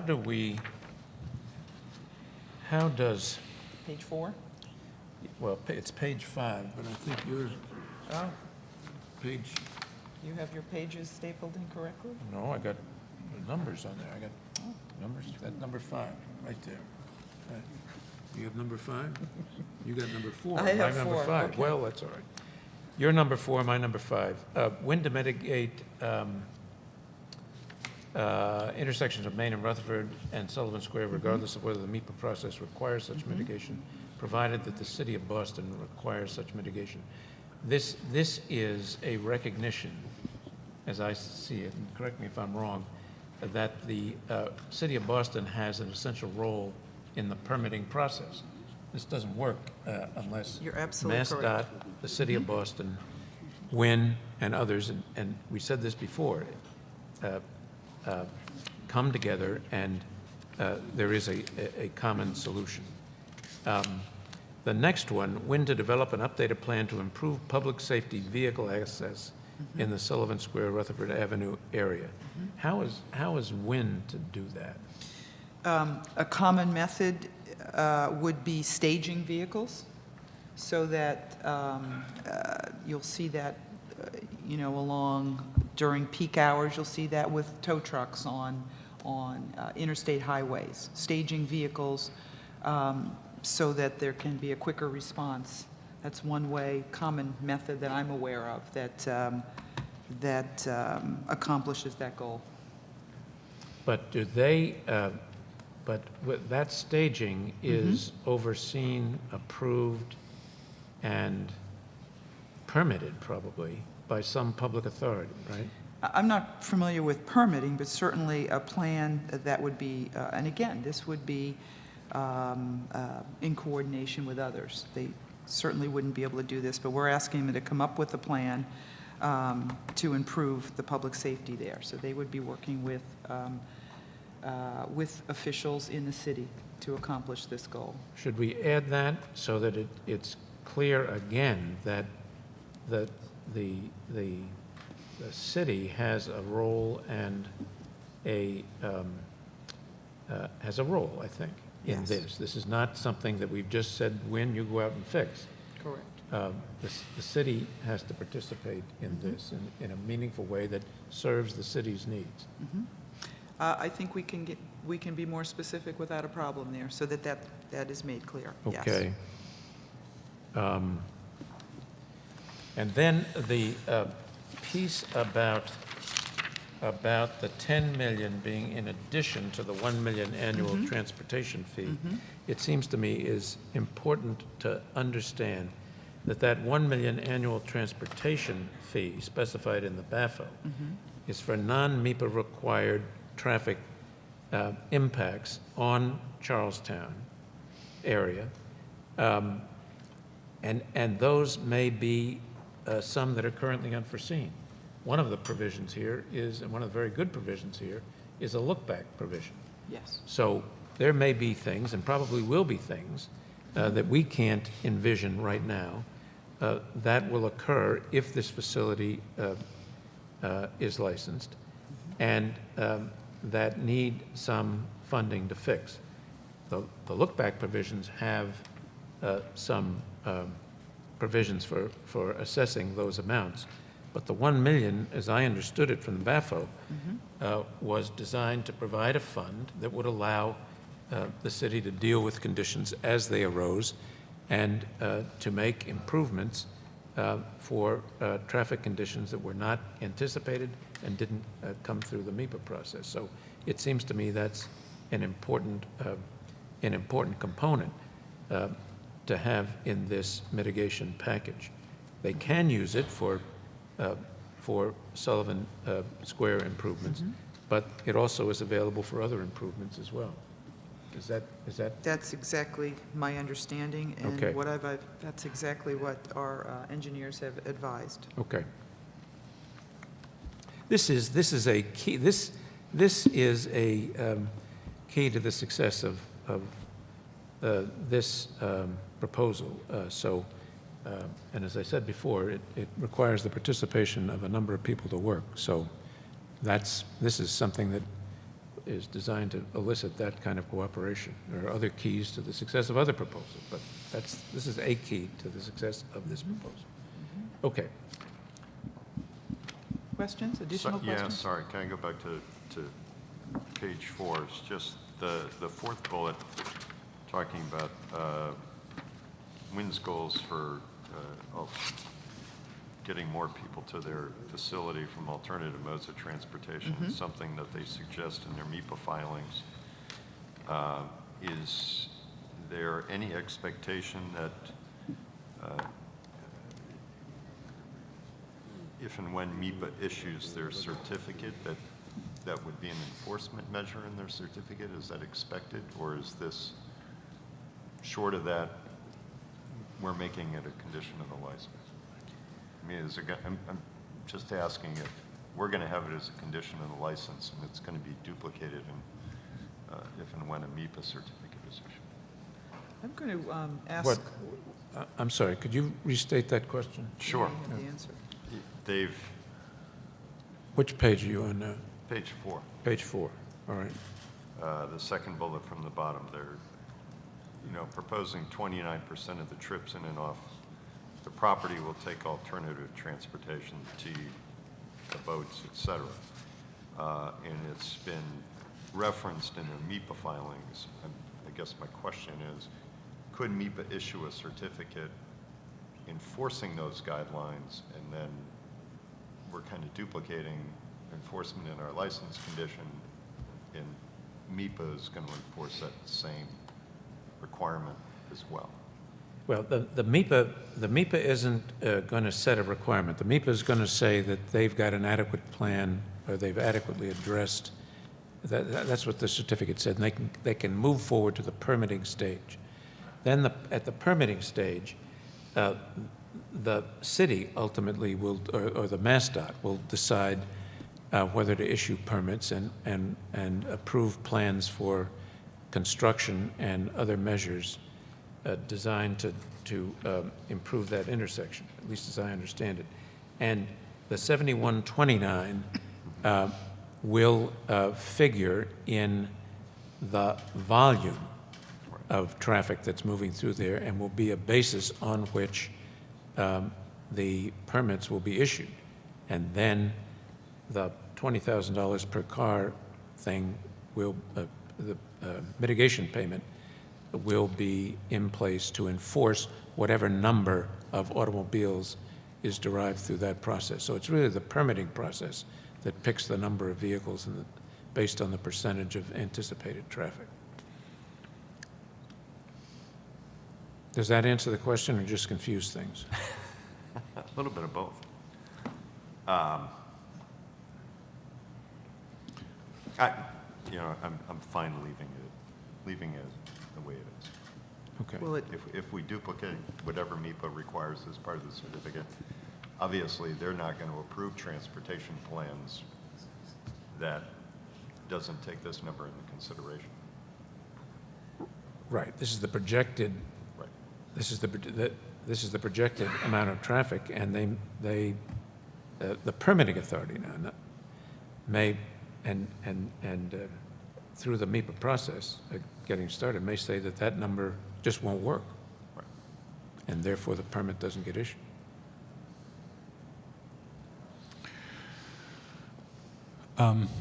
Are we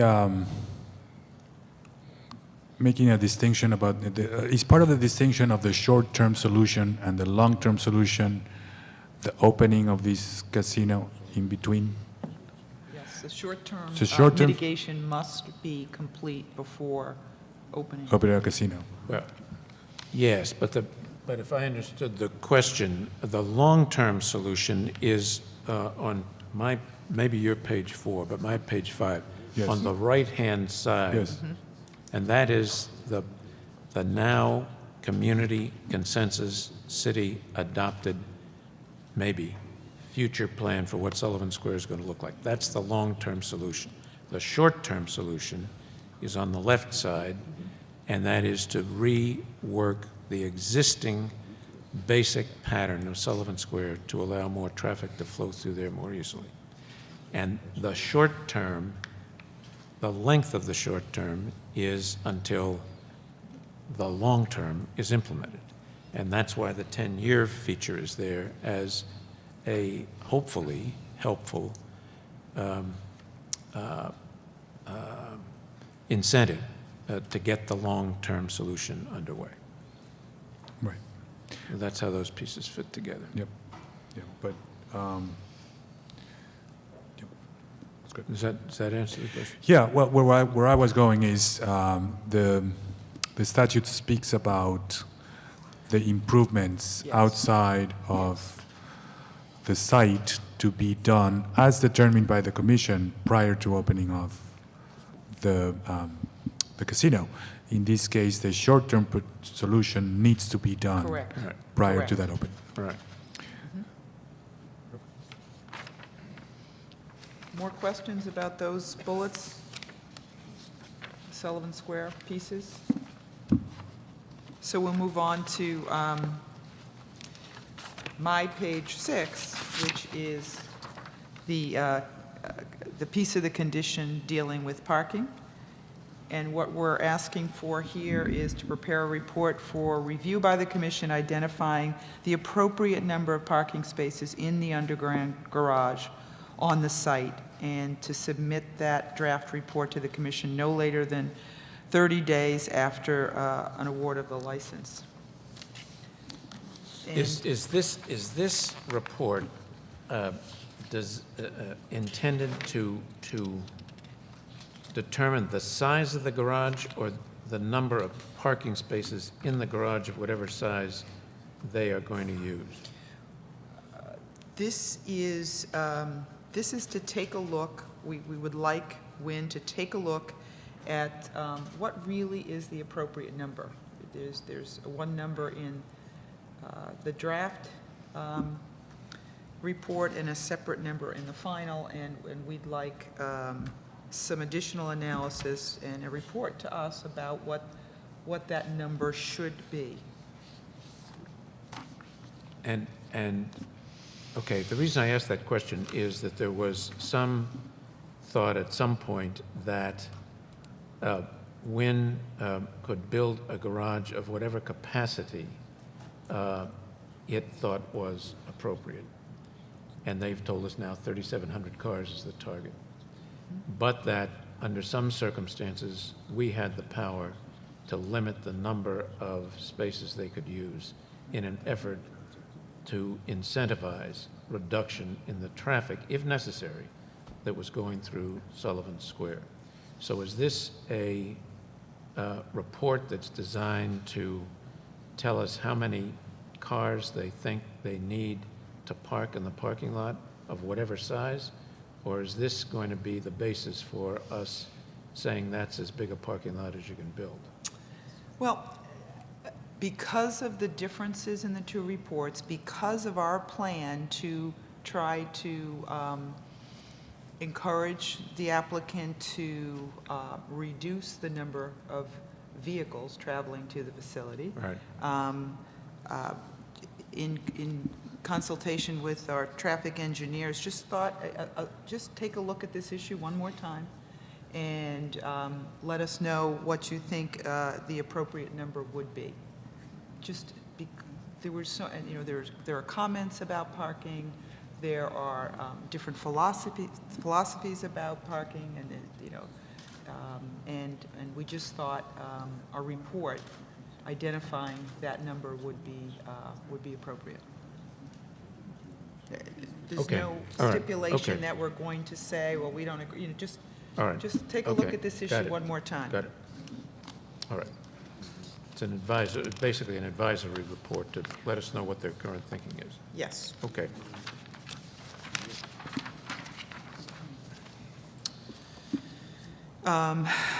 So now we have a piece of the condition having to do with community outreach and the site cleanup, and this is a Charlestown community outreach, and this is Wind shall engage in community outreach to Charlestown and report to the commission on that outreach. Now, we know that there has been outreach in the past, but this is a way to encourage, knowing that there are now conditions in place. We'd like to see that engagement. And with regard to the site cleanup, we want to make sure they implement a public participation program per mass contingency plan. We just want to state that and have that out there, and have a draft plan in place no later than 30 days after the award of the license. And we'd like the applicant to include public officials in Everett, Boston, Somerville, and interested parties in Charlestown. As we know, we are trying to make sure we're capturing all of the impacts on behalf of the City of Boston, and we've had a lot of comments. I think there's frankly some misinformation out there about site cleanups and the danger and whatnot. So having that participation, that education, we think is an important piece of the condition. Can I suggest on, at least on the first bullet, that we offer to be a little more specific as to the community outreach? It's project update outreach, which could consist of update on the MIPA process, updates on Sullivan Square Sure. construction, but, we certainly want them to be nice and get along, but I think, I think what we're driving at is for them to have an effective community outreach and communication strategy to keep folks in Charlestown updated as to the progress that they're making. Progress of project, we can absolutely do that. Good suggestion. Yeah. And with respect to the second bullet on the site cleanup, there is an elaborate regulatory procedure for this, and I don't know that that can be done in 30 days after award of the license. I think this is a good point, and we ought to do it. It's required by the regs, but 30 have days. a draft plan for public participation. That's what we're talking about here. Yes. In place promptly after award of the license, I would say, because there may be steps that you have to go through to comply with the regulation that take longer than 30 days. So I would say promptly after. We can make that change. We were too aggressive, Commissioner? Oh, no, we're never too aggressive. No, that's, we can certainly make that change. All right? Any other comments? So we move on to another piece of the condition, which is a look-back study. And this has been done, as we know, MGM and Penn National both incorporated look-back studies, and Wynn's agreement with the City of Malden does the same. So I am recommending that Wynn be required to pay for an independent study of specified impacts during the construction period, the year after operation, and then 5 years after operation. And upon the issuance of the report, Wynn is required to work with the City of Boston to determine the appropriate mitigation and then proceed, if necessary, to arbitration. And the look-back will apply to public safety impacts, non-Rutherford Ave, Sullivan Square-related traffic impacts, water, sewer, stormwater impacts, construction noise impacts, and Ryan Park construction and traffic impacts. So this is, again, part of our responsibility, and, it's been done in a similar fashion in the other, with other applicants as well as with one city in this particular region. Comments? Questions? The first bullet, you're talking an independent study of specified impacts. Who comes up with those specified impacts? We specify them in the third bullet.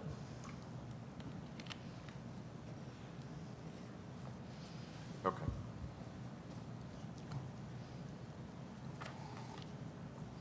All right. Any other questions, comments, concerns?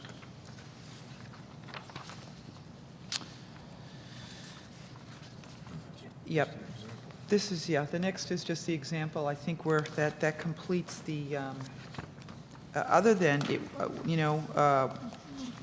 the last page, which really does, we want to reaffirm that Wynn and the City of Boston can negotiate an alternative to these conditions. And we just think that's important to state as, in concluding the condition. All right. Good. Thank you, Commissioner. Let's move on to the Economic Development conditions. Before we do that, can I? I'm sorry. I know this is wordsmithing a little bit, but it's understood in the look-back study that it's all impacts attributable to Wynn. It's not stated, but all impacts that will be studied Yes. and then mitigated or arbitrated are those that can be attributed to the operation of the casino. Correct, and we can put that in there if you, yeah, that's fine. Sorry. Thank you. Yeah. Can I Okay. make a quick recommendation? I know he asked for a 5-minute break before. I need a 5-minute break. All right, let's take a 5-minute break, and then we'll continue.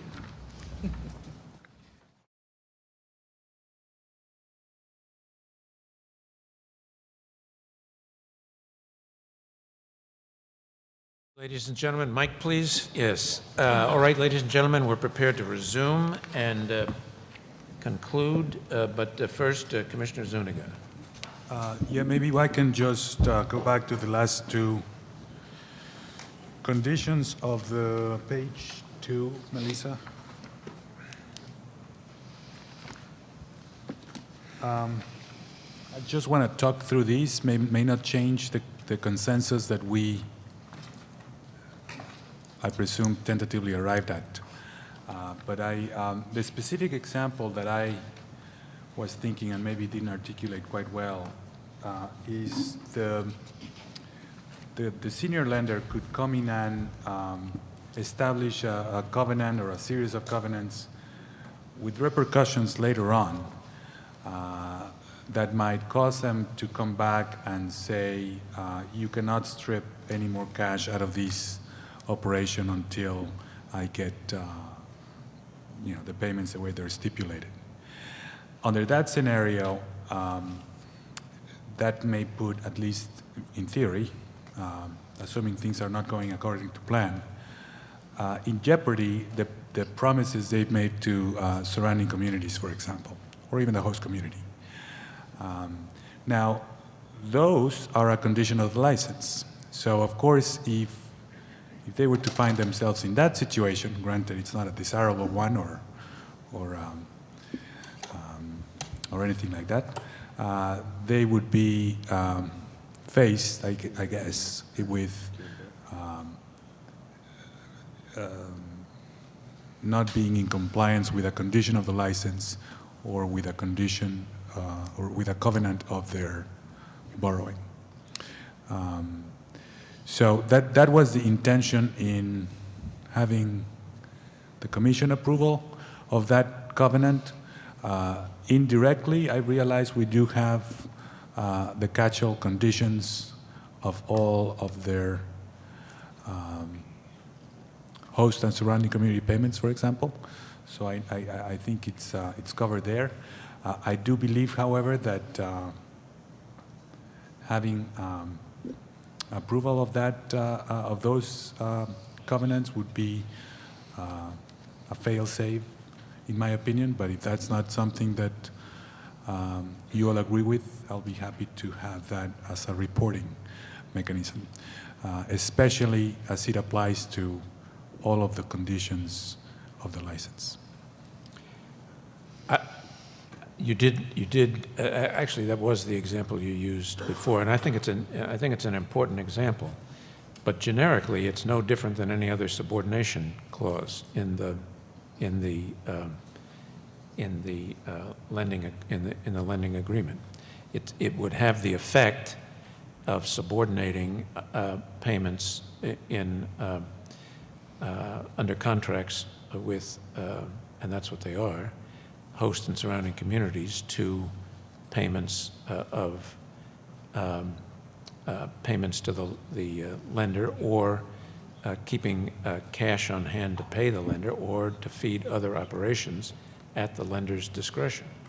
And there could be a whole host of those. And that's why I just view this as better done on an information basis than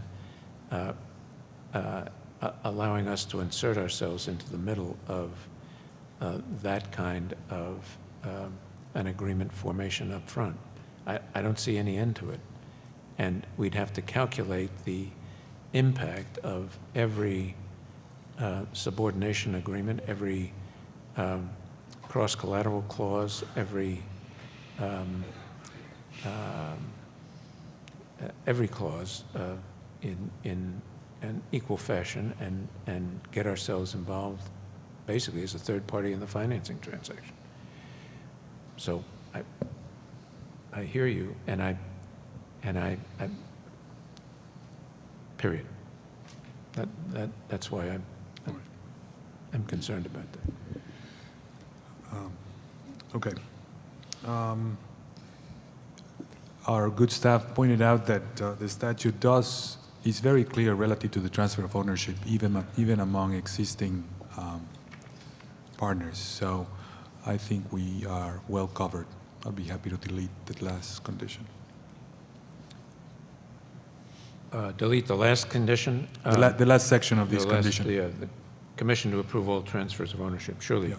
And that's in the statute. That's in the statute. Right, So the statute trumps me in a way, so right, and we can write the regs. we on can an write the regs emergency basis. accordingly Right. on an emergency basis. Right, if necessary.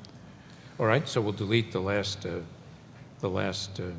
those proposed conditions on page 2. All right, anything further? Okay, Commissioner Stebbins.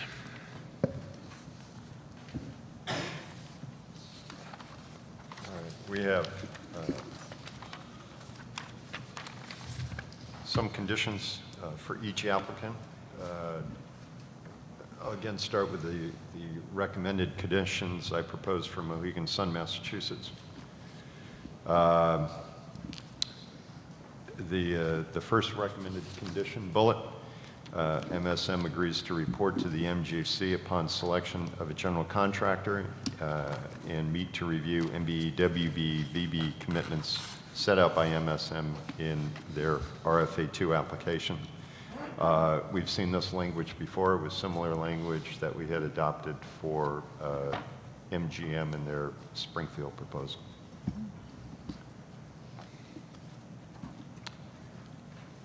The next condition, this is with respect to the Momentum Loyalty Card Program that MSM has profiled in their application. With respect to the Momentum Loyalty Card Program, MSM will agree to provide the following: an annual report on the number of participating businesses enrolled and the dollar value of points redeemed by each business, the formula to be used to convert points earned at Mohegan Revere to the net amount spent at participating businesses, and an estimate from MSM's projected 50 million plus points earned per annum of the net amount spent at participating businesses for the initial 3 years of operation, and then annually thereafter for approval by the MGC. I'd even be comfortable necessarily not requiring approval, but for review by the MGC. Okay, so at the end of the year, they'd give us a report of the amount they estimated they spent, or at the end of the 3-year period? Yes. Again, I think yesterday we acknowledged, or I attempted to acknowledge, and MSM refers to it in the RFA2 application, that there's somewhat of a novel approach. It has never been tried, and I think for both of our assurances, we want to monitor the ongoing success or just progress of the program. Right. All right. Okay. I have rewritten my third license condition because I tried to go from legalese to non-legalese and realized I probably didn't capture the information adequately for anybody. So I've rewritten this condition, and most of what you see at the top is more background to the information I was relaying. In the host community agreement with the City of Revere, MSM agreed to make good faith efforts to purchase $10 million of goods and services within the Revere municipal boundaries. They also incorporated a similar commitment to Boston, $50 million with businesses having a primary place of operation within city boundaries, and Chelsea, a similar agreement and commitment of, again, good faith efforts to purchase goods to the tune of a total of $2.5 million. And those were both included in the surrounding community agreements that MSM signed with those two communities. These 3 municipality-specific commitments total $62.5 million. In the other 10 surrounding community agreements, MSM provided a blanket commitment to make good faith efforts to spend $50 million on goods and services within a 15-mile radius of Revere City Hall. And as we saw outlined yesterday, MSM's projected local goods and services spend is projected at $62.2 million. So the license condition is the last line, and that is that MSM is required to reconcile the difference in goods and service spending and commitments in host surrounding community agreements to the MGC prior to license award, and to communicate the reconciliation to the beneficiaries. In this case, the beneficiaries being the identified communities above. Does that make it more? Yes, no, it's Judge perfectly McKeon? comprehensible. And is there a requirement that they report on the reconciliation and the surrounding host and surrounding communities' acceptance of that reconciliation to us? I haven't made that a stipulation or a requirement. I would fully expect the communities, if they're, first of all, each surrounding community agreement has a dispute resolution provision within it. And I would also suggest that we know the communities and the leadership in the communities are not bashful about bringing something to our attention. Right.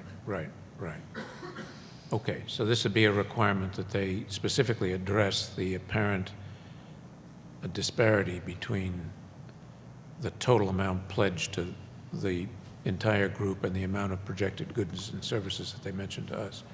Okay, I understand that. And I've included in language in there about prior to license award. I think we can fully anticipate or should anticipate or be prepared to anticipate that designating a license would probably be, as we saw with MGM, would probably be a step that either one of our applicants would proceed with prior to the November 7th ballot run.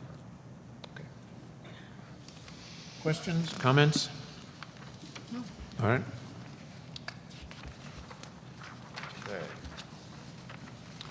The 3 license condition or recommended license conditions for Wynn, Massachusetts. The first 2 of these come out of statements, commitments discussed or raised at a host community hearing and not part of an RFA2 application.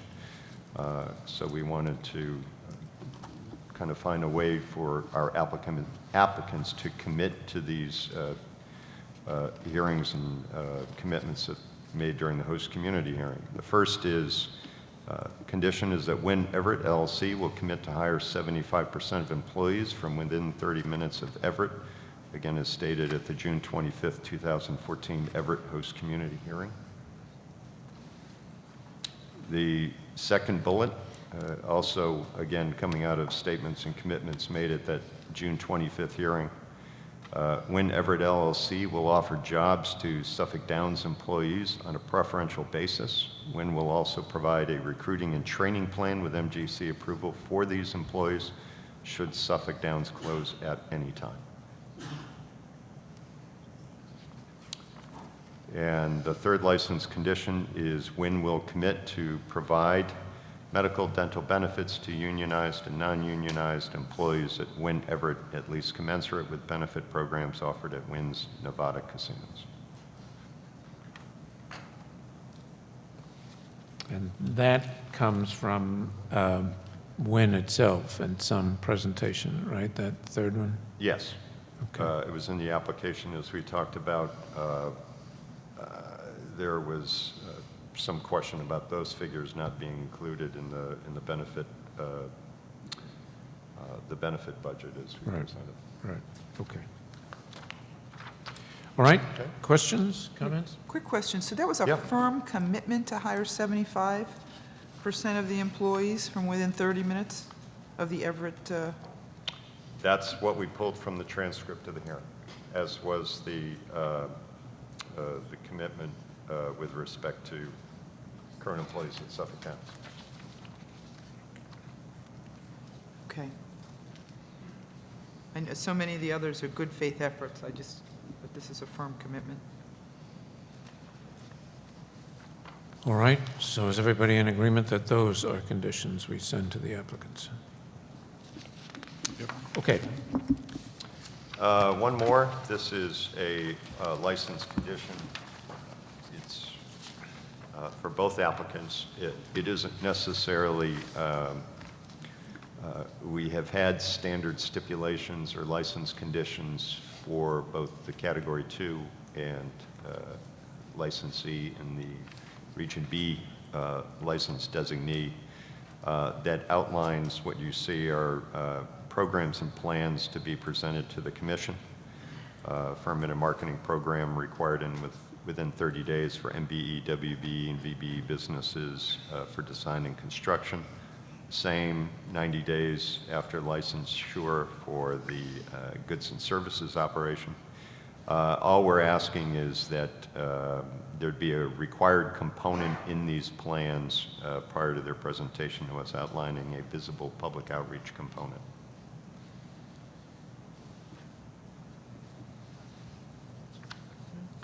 So you could almost suggest it's a slight modification of an existing condition that we already have. And then I would just note that similar to other conditions, and it's just a reminder mostly for legal staff, but certainly for my colleagues, that we've had a requirement that conditional license is that licensees adhere to the salary, wage, and benefit tables that they provide to us in the RFA2 application, and I ask that that be included also in the license conditions to be shared with both applicants. yes, I think we've done that in all the other licenses that we've issued, 2 other licenses that we've issued. Yes. All right, questions, comments? And that's it? All right. Well, Oh, I'm sorry. I did want to talk a little bit about a potential condition. I don't know exactly how to phrase it. That would fall under the economic development piece, if this is the appropriate time. Another condition to Yes. ask the, all right? The statute talks about Section 18, subsection 18, that in determining the award of the license, whether the applicant has a contract with organized labor, including hospitality services. Now, and of course, the thrust of this is how the applicant plans to assure labor harmony. In the case of Mohegan, given their structure, there's a number of employees that would be presumed to be employees of the people that are leasing space from the party that Mohegan leases space to. So under that scenario, those are perhaps not directly, they are not direct employees of the applicant, but clearly they are employees of the gaming establishment. I don't know exactly how to phrase that in a form of a condition. It was some of the findings that Commissioner Stebbins identified. There does not appear to be it doesn't appear to be a clear plan for that. I think it's a risk factor when it comes to this proposal, and wanted to throw it out there for discussion. The risk is having employees that would not be covered by a union? The risk would be not labor harmony because of the structure that they have.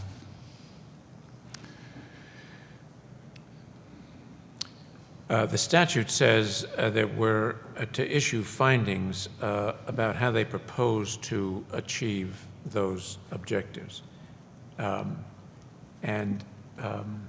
Why isn't the indefiniteness of their plan or their failure to have a plan or the like a licensing factor rather than a condition that we impose?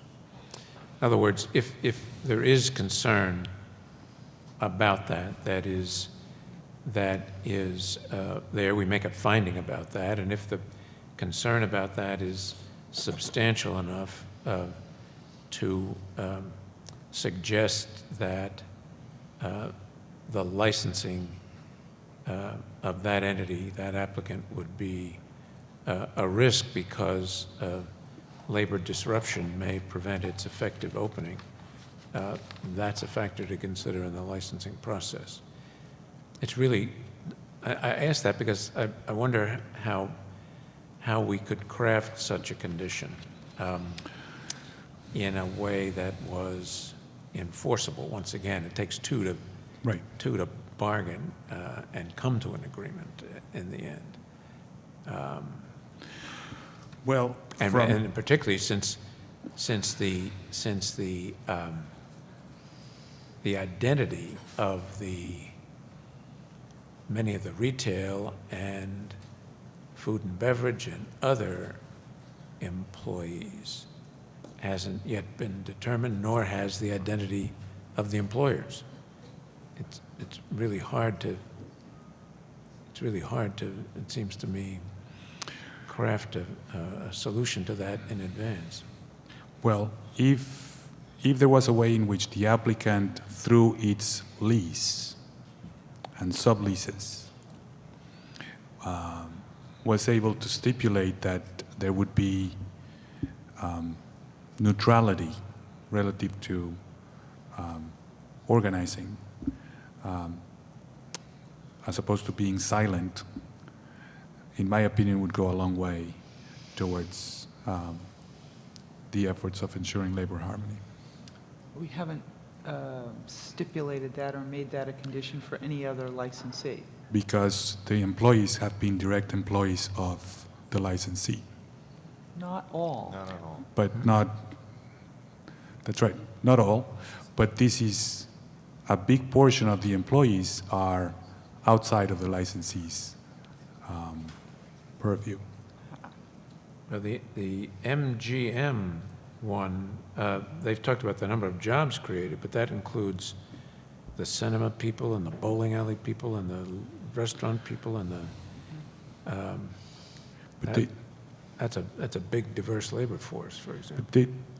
Yes, but they work for MGM in most, now MGM subcontracts some of those, Right. but not everybody. Right.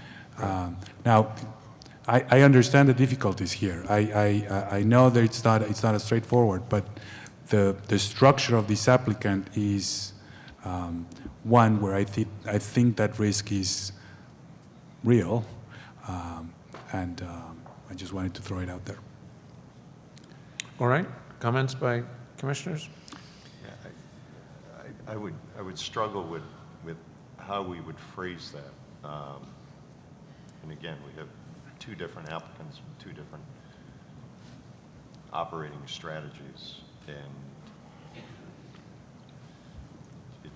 it's something that we do look at when we consider, awarding the license.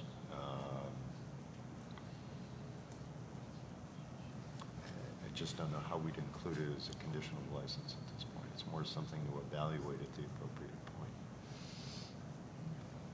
Commissioner Cameron? Yeah, I would agree. I can't think of a way to, a judgment call. Some employees are okay, but not too many. It's just hard to quantify, I would think. I too would prefer to consider it as a license, one of the many licensing factors we're going to have to consider, and rather than try to craft a condition that in some way that we just can't envision right now, has unintended consequences. I understand clearly the intended consequence, but I think we risk unintended consequences by doing that, rather than considering it as a licensing condition, as a factor in the licensing decision. So, Okay. all right, anything else then? One of the conditions I talked about, I'd like to amend just slightly, and it's one of the recommended conditions for wind. Obviously, I know what they promised in the host community hearing, but I want to take it a little step further and just add the language that Wind Everett LLC will commit to hire no less than 75% of its employees from within the 30 minutes of Everett, instead of using it as a ceiling, using it as a floor. All right. I have no difficulty with that. All right. Is that what they represented, a ceiling and not a floor? The transcript said commit to hire 75% of the employees. That's what they committed to in the transcript, but as a condition of license, I'm just saying amend that slightly to say no less than 75. They committed to 75. I would like to recommend a license condition, and again, we're going to get feedback and responses to all of these, but to start with saying no less than 75% of employees. So that's if they choose to hire 80%, the condition doesn't prevent them from doing so. We're happy to have them do that. Right. Commissioner Zuniga? Well, so long as that was the commitment, if the commitment was up to 75, then the condition really is very different. But if it was 75, no less would be fine. Right. And you say it was 75, and so let's put that condition out there, and we'll get their response. All right, anything further?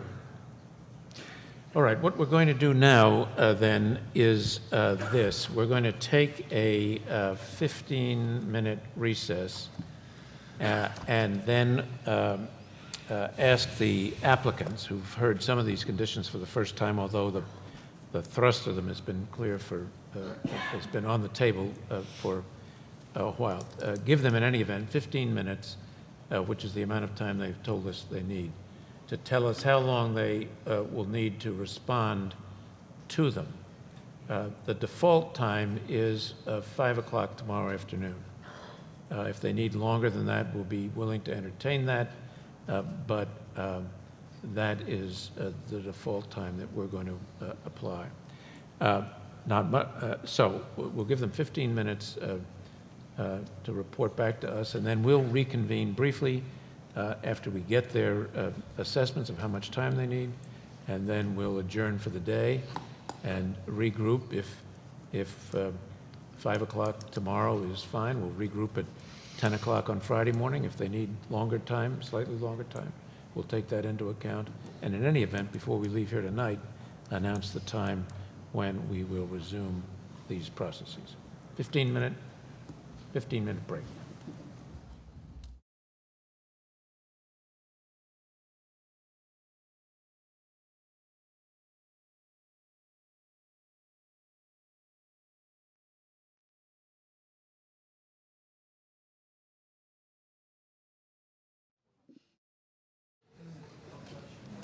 All right, ladies and gentlemen, so we have conferred with the applicants, and on the basis of that conferring, we are going to set 5 o'clock on Friday as the deadline for the responses. We will reconvene this meeting, the fourth session of this meeting, on Monday, September 15, 2014, at the Boston Teachers Union Hall, 180 Mount Vernon Street in Dorchester. And we're doing that because this place is full and there is no room for us on Monday. So the Teachers Union Hall in Dorchester is where we'll be. They're very grateful to them for accommodating us. Something, I guess, wonderful is going on in the Boston area. There's not a meeting room in the city that's available, but the teachers have agreed to help us, and so we'll meet there on Monday at 11 o'clock. And we will proceed then until we are at a decision. We will post tonight for the public to look at the conditions that were handed to the applicants, and we will post the responses. They're required to provide us with written responses, and we'll post the responses on Monday at 11 as the meeting commences. We will be available briefly for talk with the press this afternoon, as we mentioned. However, none of the commissioners, neither myself or any of the commissioners, will be offering any judgments or thoughts, predictions about the substance of anything that we've discussed thus far. We're in the middle of a deliberative process. We have not come to a place where we have any conclusions, any judgments, any thoughts about any part of the process apart from procedural matters to offer at this point. So I hope everybody understands that and understands the importance of the deliberative process we're in the middle of. We've had 3 intensive days of both reporting to each other the information that we've gathered, compiled, and analyzed in the course of our reports. Now we've gotten some feedback that we've dealt with throughout the day-to-day in the form of claims of material error. We'll be thinking about those. We're thinking about what we've heard. We've been thinking about the conditions as the applicants are over the next couple of days, but it's much too early to offer any judgments or thoughts about outcomes.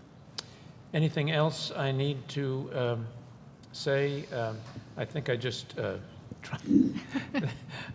trumped you, but is there anything else I need to say? Nope, that's fine. I think you got it covered. All right. Anything else from the commissioners before we adjourn? Both applicants have until Friday of 5 o'clock, at 5 Friday o'clock at 5 o'clock to respond to the conditions.